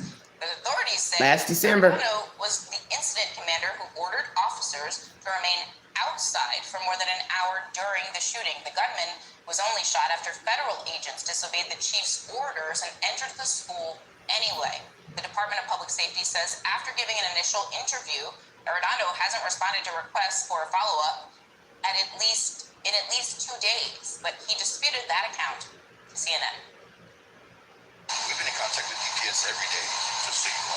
They say you're not cooperating. I've been on the phone with them every day. They say you're not cooperating. Just 2 seconds. Just so you know, we've been talking to you. What is your reaction? Y'all have a good day. It's worth noting that Arredondo won a seat on the Uvalde City Council last month and was sworn in this week alongside 2 other newly elected members. Joining me now is MSNBC legal analyst Glenn Kirshner. He's a former federal prosecutor. And Glenn, the police chief says he's spoken to the department every single day, but is that the same thing as cooperating? No, it's plainly not, Zerlina. And, unfortunately, when I was investigating violent crime in Washington, D.C. as a prosecutor, I would often see government agencies or employees go into this self-protection mode when they fell down on the job. That's putting it mildly with respect to what we're learning about what this school district police chief Arredondo did or didn't do. When you read reporting, like the chief of police basically told his officers to stand down, to not go into the school in a timely way, meeting the urgency of the moment, and had them stand down for an hour. And then on top of that, we hear reporting and from the Texas Public Safety Organization that he's not even cooperating with the ongoing investigation. There are no words to describe that kind of abdication of your responsibilities a couple of times over. So I'm glad that there's a federal investigation. I don't think that's a substitute for a truly competent investigation that should be conducted by Governor Abbott's state agencies, but boy, do those state agencies seem to be struggling. I mean, it feels like there's been so many discrepancies about the response. There have been discrepancies over when the officers actually entered the building, when the officers first engaged the shooter, if at all, and now how the shooter got into the building in the first instance. It was the door propped open, blaming it on a teacher who was like, no, I closed the door, I moved the rock, there's the video of me doing that. I mean, is there any credibility left here? I mean, how do you repair the trust relationship between the community and law enforcement at this point? You know, probably by holding accountable those government officials, be they police officers or others, for, you know, just grossly falling down on the job and perhaps engaging in this sort of finger pointing and this blame game that we're now seeing, you know, virtually over the bodies of unburied elementary school children. This is not the time for state agencies or chiefs of police to go into self-protection mode, but it feels like the only way to fix what is irretrievably broken in some of those Texas systems is to hold the wrongdoers accountable, or those who are grossly negligent regarding this incident and who are perhaps putting lies into the mix now to cover their own butts. Hold them accountable, get rid of them, and appoint some folks who really take the responsibility to protect and serve seriously. So there's two investigations that are ongoing simultaneously. There's the Texas Department of Public Safety, but also the feds are going to look into the law enforcement response here. I mean, what questions do you have top of mind? I grew up in the Columbine generation, so the fact that they're not going in after the shooter, even that raised red flags in my mind, and I'm not a former prosecutor. Yeah, so much for, you know, the saying that, you know, a good guy with a gun can meet the attack of a bad guy with a gun. That seems to not be the case. At least it wasn't the case in Texas in connection with this incident. So, you know, as much as we want to do sort of an autopsy, an after-action report, and the feds will come in and try to get a handle on what in the world happened, what went wrong, and then make some recommendations to local law enforcement and the state government about how to fix it. I also hope none of this distracts attention from the real problem, and we all know what the real problem is. It is unrestricted access to weapons of war. In this case, by a teenager. I mean, that is what is at the root of this problem, and hopefully, you know, all of the chaos that we now see unfolding regarding this investigation, hopefully that doesn't distract from what the real problem is, and it's taking weapons of war out of the hands of, if not all Americans, at least those Americans who have no business accessing weapons of war. What a time when they're trying to ban Beloved, but you can get an AR-15 at the Walmart. Glenn Kirshner, thank you so much for being here. It's always good to have you. Please stay safe. MSNBC is the source. Thank you all so much for joining me. If you'd like to donate to the channel, $BigAngie129 Cash App. AR-15s do not need to be sold to anyone in the United States. That's my opinion. I have no problems with the Constitution for you to be able to purchase a gun legally with the proper background check, possibly a mental evaluation. Because just because you are licensed to carry does not mean you are fit to carry. We have too many incidents of people popping off. People are mean, spirited, angry, vengeful, spiteful. So whether you're licensed to carry or not has nothing to do with your mindset. There's no need for AR-15s to just walk out the damn door of a store. Walk up to the counter. Yeah, I need that right there. Wrap it up. Just walk out and buy it. State of Texas says it's all right to do so. Legislation needs to change. Senators need to get off their lazy bums and do what's right by the people. Nobody's trying to stop anyone from being able to carry a weapon, but it's out of control. People are not locking up their weapons. The children are getting access to their guns. Family members getting access to their guns. People leaving guns around that are not even licensed carriers. Negligence there. Was this police department in Uvalde guilty of gross negligence? This is not a criminal investigation. Let me make that clear. But two investigations are ongoing, federal and the DPS. The chief is not responding appropriately as per DPS's commentary and CNN reporting. Who's telling the truth? Is he avoiding further commentary? Because, you know, it's easy to say, I've been on the phone with them every day. But what are you saying on the phone every day?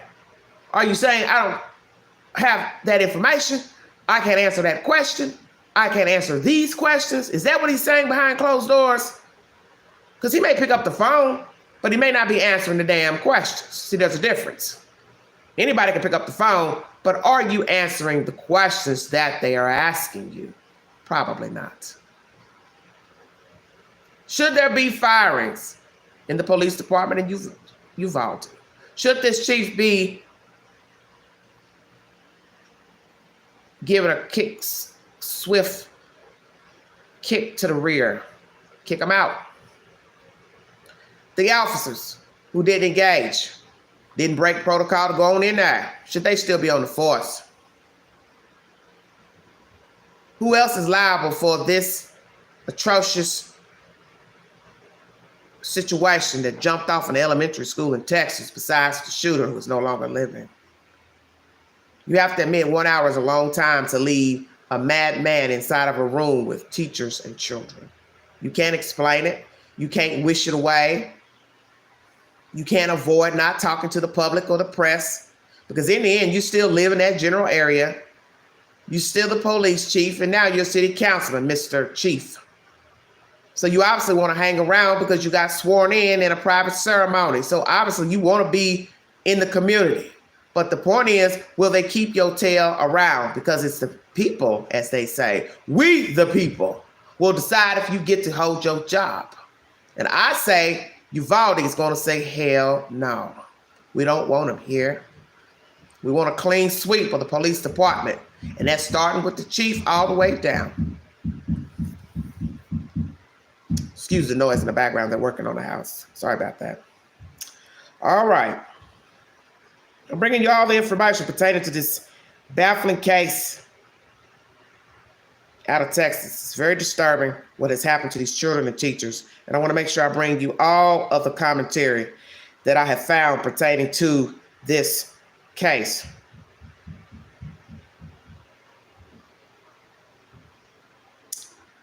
Let's go to MSNBC again. This is Mr. Fliuzzi. Compares Oklahoma and Texas shootings. Tulsa suicidal shooter had beef. Thank you for joining me.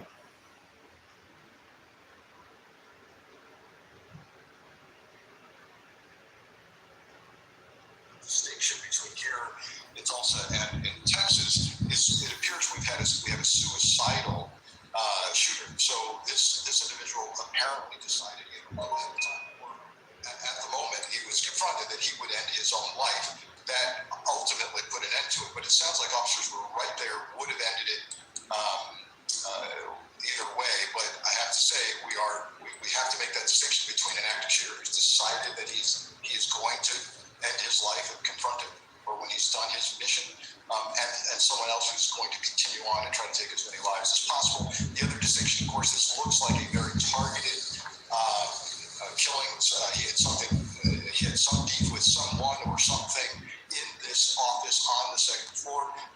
It's a little bit different than randomly deciding I'm going to shoot up an elementary school, which is not making sense to many people at all. I was wondering, is the big difference also Tulsa, a big city, perhaps a better trained police department than Uvalde, even though we know that in Texas they had done active shooter trainings just a few months ago. So they had been briefed, they knew the playbook, they just ignored the playbook. Well, you're right. Tulsa is a completely different animal than the police department. In Uvalde, much more active, large city, large, sophisticated police department. No stranger to violence, no stranger to shootings. They can put out a massive response quickly. And yes, training makes a difference. You know, I'm making a distinction here between academic classroom teaching. Someone can tell you in a classroom that you're supposed to go in, engage, go with what you've got. Don't stop. That's great, but if you don't have the money or resources to do that physically in a shoot house, stack up over and over again with your fellow officers, it never becomes instinctive. It never accomplishes what's called fear extinction, which is that you're exposed to the stimuli so often that you just act through muscle memory. That requires physically doing it over and over again. That requires usually a large department or a department with lots of resources. I agree. How important is it for the initial responders to have the equipment that a SWAT team has? We know that when the Border Patrol arrived, they had the shields. They could move in a stack. what they call a stack, what you guys, you know, in terms of training, do. Whereas the first responders in Texas, they were just grazed. I say that, you know, it's easy for me to say just grazed, but they were grazed. So there were at least two guys injured. And then they all backed off, it seems so. Those 19 who were in the hallway. Yeah, I predict this is going to become a central point in the DOJ review and the DPS review, which is what is the availability of breaching tools, a shield, all the various tools used to breach, including shotgun breaching rounds. Where is that? Is grant money needed for small towns to put that equipment in at least one patrol car on every shift? I know plenty of police departments who have at least one car on every shift, even small towns that have all of that equipment. But most importantly, where's the master key to that classroom? And I know police departments in small towns where the sergeant on every shift has the master key to the schools. So this is going to be the core. Why did it take so long to get into that classroom? Why did you decide this was a barricade? Why didn't you have equipment to go in? And then radio comms are going to come up. I heard an interesting clip of the mayor of Uvalde last night, which was, so he was asked about 911 calls, right? And why would you be in a barricade situation? Why would you think there's no longer a threat? Amen. Active 911 calls. Amen. From kids. His response, something like, we didn't hear those calls. If that's true, and if that's true for the on-scene commander inside that school, something went horribly wrong with radio comms inside that building. I was wondering about that myself, and it doesn't take a whole lot of hardening money to have a master key. Thank you very much, Frank Figluzzi. MSNBC is the source. Very good commentary there. All the questions that I have already asked in my past lives pertaining to this shooting, plural, in Uvalde. Why did you all get the master key from the jump? Why did you back off after the two officers were shot? Why did you not have a flood of officers go into the room? You had to have known that the man was carrying heavy artillery, because too many people had to have called on that morning to say, we heard gunshots over here, gunshots over here, gunshots over here. So you should use your imagination. This person is going to be carrying heavy artillery. I don't need to see the damn gun to know he got some power with him. He got some pump with him, and he did. So why would only two go in? Or is that even the truth? Exactly where were the two officers shot? Let's start there. Where were the two officers shot? In the hallway, at the door, entering the door, what? Because one would have to ask themselves, only a fool would come out of a room, unlock the door to engage in gunfire when I could just shoot through the damn door. So did he shoot through the door and the bullets went through the door and injured the officers? Were they trying to breach the door?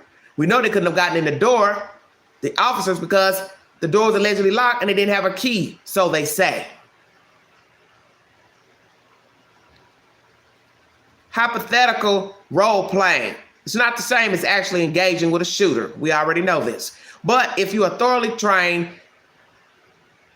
you have to lean on the knowledge that was taught to you in training to engage with a shooter. But nonetheless, it is not the same once you are actually engaging for real with a shooters.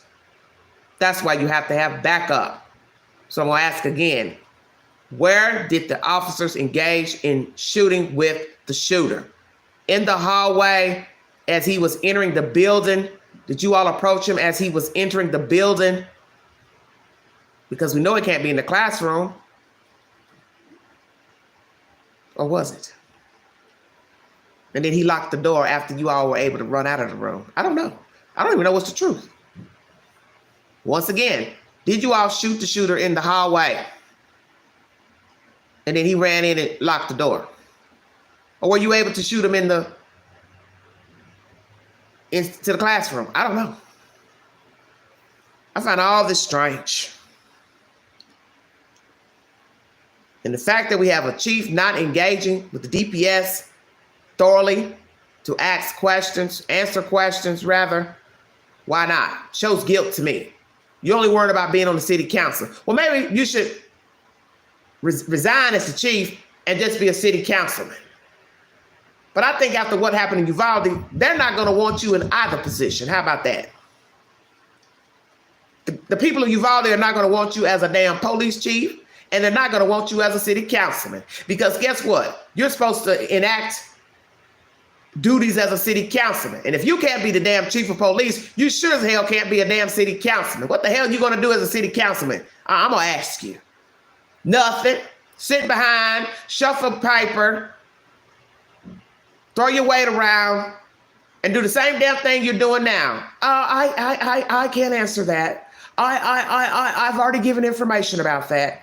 I can't discuss that right now. That's what you're gonna say during the city council meetings when the people start asking you questions. And let me tell you something, bro. If you think you're in the hot seat now, they really gonna come for you when you have your city council meetings. That's all they're gonna talk about for months on end. My baby died. Those children died. You all ain't gonna get to stoplights, stop signs, paving the roads. Y'all ain't gonna be talking about nothing in your city council meetings except them damn kids and teachers. So if you worried about your job right now as the chief, what the hell are you getting ready to do as a city council person? Bruh, you need to walk away. Do yourself and the community a favor and bow out. Bow out as the chief and bow out as a city councilman. Because let me tell you what's getting ready to happen. When voting time comes around for your position, both positions, you're not going to be revoted as the chief, and you're not going to be revoted as the city councilman. It's a wrap. So the best thing you should do is bow out now. Go and get your little severance pay and live off that little income as the chief and keep it moving. Investigation never come to fruition. You're probably going to be sued civilly by the parents, your officers, your department, and the city of Uvalde. The parents are going to sue you. And 9 times out of 10, they'll win. Civilly. Civilly, they'll win. Thank you all for joining me. This is a very sick situation. I think I'm gonna bring you one more commentary, then I'm gonna check out of here. You all have a safe weekend. We'll try to bring you more commentary. You wanna check my community posts for a movie of the week. Open 24 Hours is a horror movie. It's a very interesting movie of a girl working at a gas station late. She committed a crime and had done time in prison, and she needed a job when she got out. So this older man hires her as a night shift worker in Open 24 Hours. Please check it out. It's on my community post. You can find it on Freevee on Roku. Thank you for joining me. One more piece of information. And this is by MSNBC. Then I will leave you all to a peaceful weekend. God bless all of you. Thank you so much. Yesterday afternoon, on our special Memorial Day coverage, I was anchoring from 6 to 8 p.m. and we reported to you that Peter Arredondo, who was the commanding officer in the school for those 78 minutes when the police were doing nothing, he is the chief of police of the school district of Uvalde, that very small 5-person police force that he commands. He was also 3 weeks ago elected to the city council in Uvalde. He won an election 3 weeks ago to the city council in Uvalde. He was scheduled to be sworn in as a member of the city council today at a city council meeting in Uvalde. And yesterday we reported to you that meeting of the city council for today was canceled.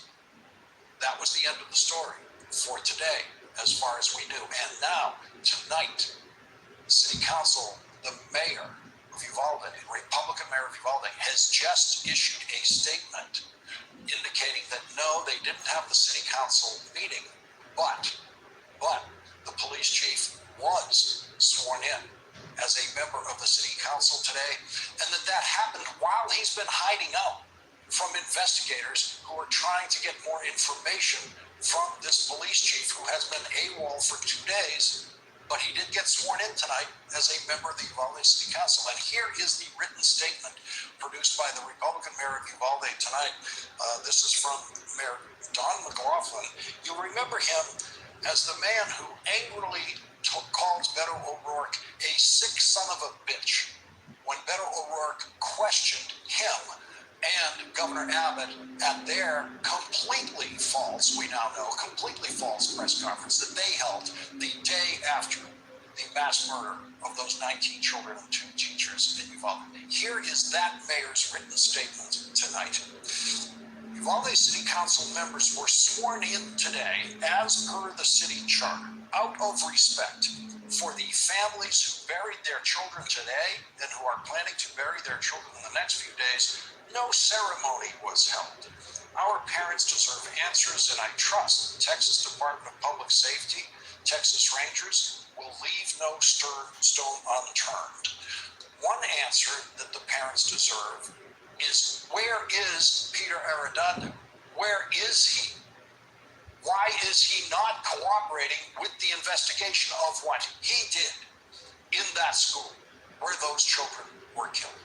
The Republican mayor of Uvalde knew where Arredondo was at some point today and didn't help the authorities get in contact with him so that he could answer their questions that he's refusing to answer. It is a stunning, shocking performance by all layers of government in Texas, all layers, from the city of Uvalde to the State House to the governor. And tonight, exactly 1 week after the disastrously bad police work at Robb Elementary School in Uvalde, Texas, where 19 children were shot to death and bled to death on the floor of their classroom, along with 2 of their teachers. No one involved in that disastrously bad police work has been fired. No one. No one has resigned. No one. And the police chief in charge in the school that day has gone AWOL, except to get himself sworn in today, secretly sworn in, secretly, as a member of the city council. They did it as a secret and made it public after they did it. Our leadoff guest tonight, Tony Plahetsky, an investigative reporter with the Austin American-Statesman, will join us in a moment, is now reporting the chief of the Uvalde School District Police Department, Peter Arredondo, has not responded to the Texas Rangers in 2 days for a follow-up interview from his initial statement immediately after the mass shooting. No one has been fired and no one has resigned for making false public statements or for supporting false public statements and relaying false public statements by Texas authorities after that mass murder. Governor Greg Abbott made this false statement in his first visit to Uvalde the day after the mass murder of those children and teachers. But the reality is, as horrible as what happened, it could have been worse. The reason it was not worse is because law enforcement officials did what they do. That was a lie. And Governor Abbott now says that he was lied to by those law enforcement officials, and he is livid, that was his word, livid about being lied to, but not livid enough to fire whoever lied to him. And in situations like this, governors usually get their information from the highest ranking law enforcement official employed by the governor, and that is Stephen M.I.A, the head of the Texas State Police, historically known as the Texas Rangers. Abbott did not appoint him, he inherited him, but Abbott has the power to fire him at any moment. He has the power to fire Stephen M.I.A immediately. Stephen M.I.A could have the decency to resign after failing the people of Texas by helping to pass along false information about the mass murder. In a moment, we will be joined by another Texas reporter who obtained information today indicating that Steve McCraw's attempt to blame a teacher for leaving a school door open is not true. The exterior door, suspected of where we knew the shooter entered, Ramos, was propped open by a teacher. 1128. The suspect vehicle crashes into the ditch, as previously described. The teacher runs to the room 132 to retrieve a phone. That same teacher walks back to the exit door, and door remains propped open. Our other leadoff guest tonight, reporter E.M.O. Contreras of the San Antonio Express-News, is reporting that Don Flannery, an attorney representing that teacher, who remains unnamed, says that the teacher closed that door after she re-entered the school and immediately called 911 as soon as she heard shooting. Her lawyer said she remembers pulling the door closed while telling 911 that he was shooting. She thought the door would lock because that door is always supposed to be locked. Flannery added that the teacher even remembers pulling and holding onto the door, which has a horizontal push bar, while on the phone with 911. A law enforcement source familiar with the investigation said surveillance video and audio verifies that the teacher removed the rock, keeping the door open, then closed it. She slammed it shut, said the source, who requested anonymity because the source does not have authority to speak with the media. The source said investigators are trying to determine if the door was unlocked earlier or if its lock was not working because the gunman used the same door to get into the school. A new recording obtained by ABC News appears to show 911 dispatchers alerting police on the scene that the dispatchers were getting phone calls from children inside the school. Did you have a child on room 12?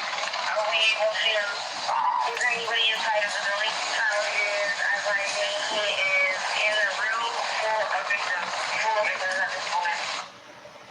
As the evidence in this case shows us once again, police training does not work. Police training does not work, especially when police officers feel threatened in any way, including just if their authority is threatened. Police officers feel threatened when, with death, what they did for 78 minutes in that school in Uvalde, that's when their training does not work. And even when police officers feel that their authority is being threatened or questioned, their training does not work, as in the murder of George Floyd. If police training worked, George Floyd would be alive today. If police training worked, we don't know how many of those 19 children at Robb Elementary School would be alive today. If police training worked, we don't know if one or both of those teachers at Robb Elementary School who bled to death on the floor would be alive today. Police training does not work. And when police officers fail because they violate their training, their reflex universally is to cover up their mistakes. And that's what we have seen since the first day of the police response to the mass murder in Uvalde. That's what we saw on the second day. And only because reporters and the families of Uvalde kept pressing for the truth have we begun to discover the holes in the police story. There are surely more to come. The police were never, ever going to reveal their mistakes. Never. They never do. Peter Arredondo hiding out and refusing to cooperate with the investigation is actually not unusual in police work. Police officers made mistakes always refuse to cooperate in investigations, and they lawyer up as quickly as they can. Always. That's what they do. And governors like Greg Abbott do nothing about it. No one gets fired. No one is forced to resign. The mayor of Uvalde, that mayor, who you remember, called Beto O'Rourke a sick son of a bitch right there, just for questioning Greg Abbott. About this, the day after the mass murder, that mayor has done absolutely nothing to reveal the truth of what happened in his city. And today, he did nothing to reveal the truth about where that police chief has been hiding out, who he helped swear in as a city councilor today. That's what the Republican mayor of Uvalde did. Can you imagine a real mayor anywhere in America? Any Democratic mayor in America, the mayor of New York, the mayor of Boston, the mayor of Houston, the mayor of Dallas, any mayor anywhere in a real city being silent for a week about the facts and the truth of what happened to Amen. a mass murder in a school, an elementary school in his city. That's what that mayor is doing in Uvalde. No one has been fired. And no one has had the decency to resign after failing to protect the lives of the children and teachers in an elementary school. That's Lawrence. How does a Texas police chief go AWOL? This commentary is posted to my community post if you need verification. MSNBC is the source. I'm going to recap what was mentioned. AWOL, the police chief. Nowhere to be found to give commentary except for these people from the news approaching him days ago. This is content uploaded 2 days ago in the YouTube queue if you need verification. The mayor, where are you? 1 week is a very long time not to say something. And all of you all are basically in cahoots together because all of you all are going to have to confer with one another to give the said information of what actually happened in Uvalde. And we've had discrepancies from day one pertaining to what the hell happened in that schoolhouse.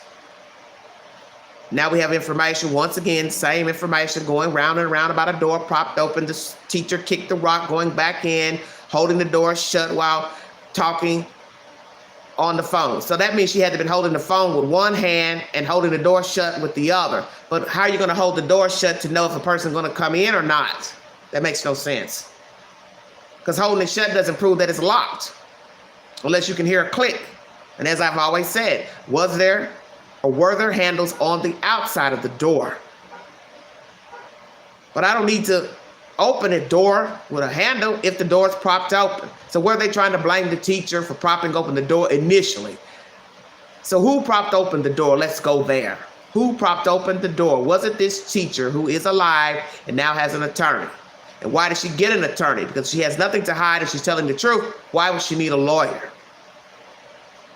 Is the police trying to set her up that she's at fault as well for keeping the door open? She said she went out to get food. See, each news report gives a different story. And this is what happens with the news. What one news will report, another agent won't have the same information. So I'm collaborating on different versions I've already brought in my lives. One information is she went to get food out her car. So as I said, how much food did she go get and bring back? Bags of food she carried in her hand. Naturally, she's carrying it in her hand. She can't open the door. She'd have to sit the food down. So what initially happened? Did she initially go out of the door, propped it open, to go to her car to bring back a lot of food by bag hand so she could be free to walk through the door? Then take the food inside the classroom and then come back and push the door closed. But then we hear she heard of the accident, the crash, shooting of the funeral home. So that means she was what? Outside already when she saw this, or she heard it and came out. That's another version. She heard it and came out and then called 911. I don't know what to believe. And I'm quite frankly tired of hearing the versions because I don't know if she came out initially to go to the car to get food, had propped the door open, saw what was going on with the commotion of the crash and the shooting, then ran back in, shut the door. But that would be very hard to be holding food. See, this is why I tell you all to stay woke. That would be very hard to do if I'm running back in with food in my hand. How am I going to hold the food, hold the phone, talk to 911 with the phone, and hold the door shut? Ting! So which is it? You came out initially because you heard a crash. You ran back in, shut the door, and held it tight with one hand and also holding the phone, the other hand. Or you came out, propped the door open to get food, heard what was going on with the commotion with the shooter, the funeral home, ran back in with the food, held on to the food, held on to the phone, and held on to the door after kicking the rock. Okay, I'm done. Thank you for joining me. You all have a safe weekend. God bless all of you. Mind the children. If you see something, say something.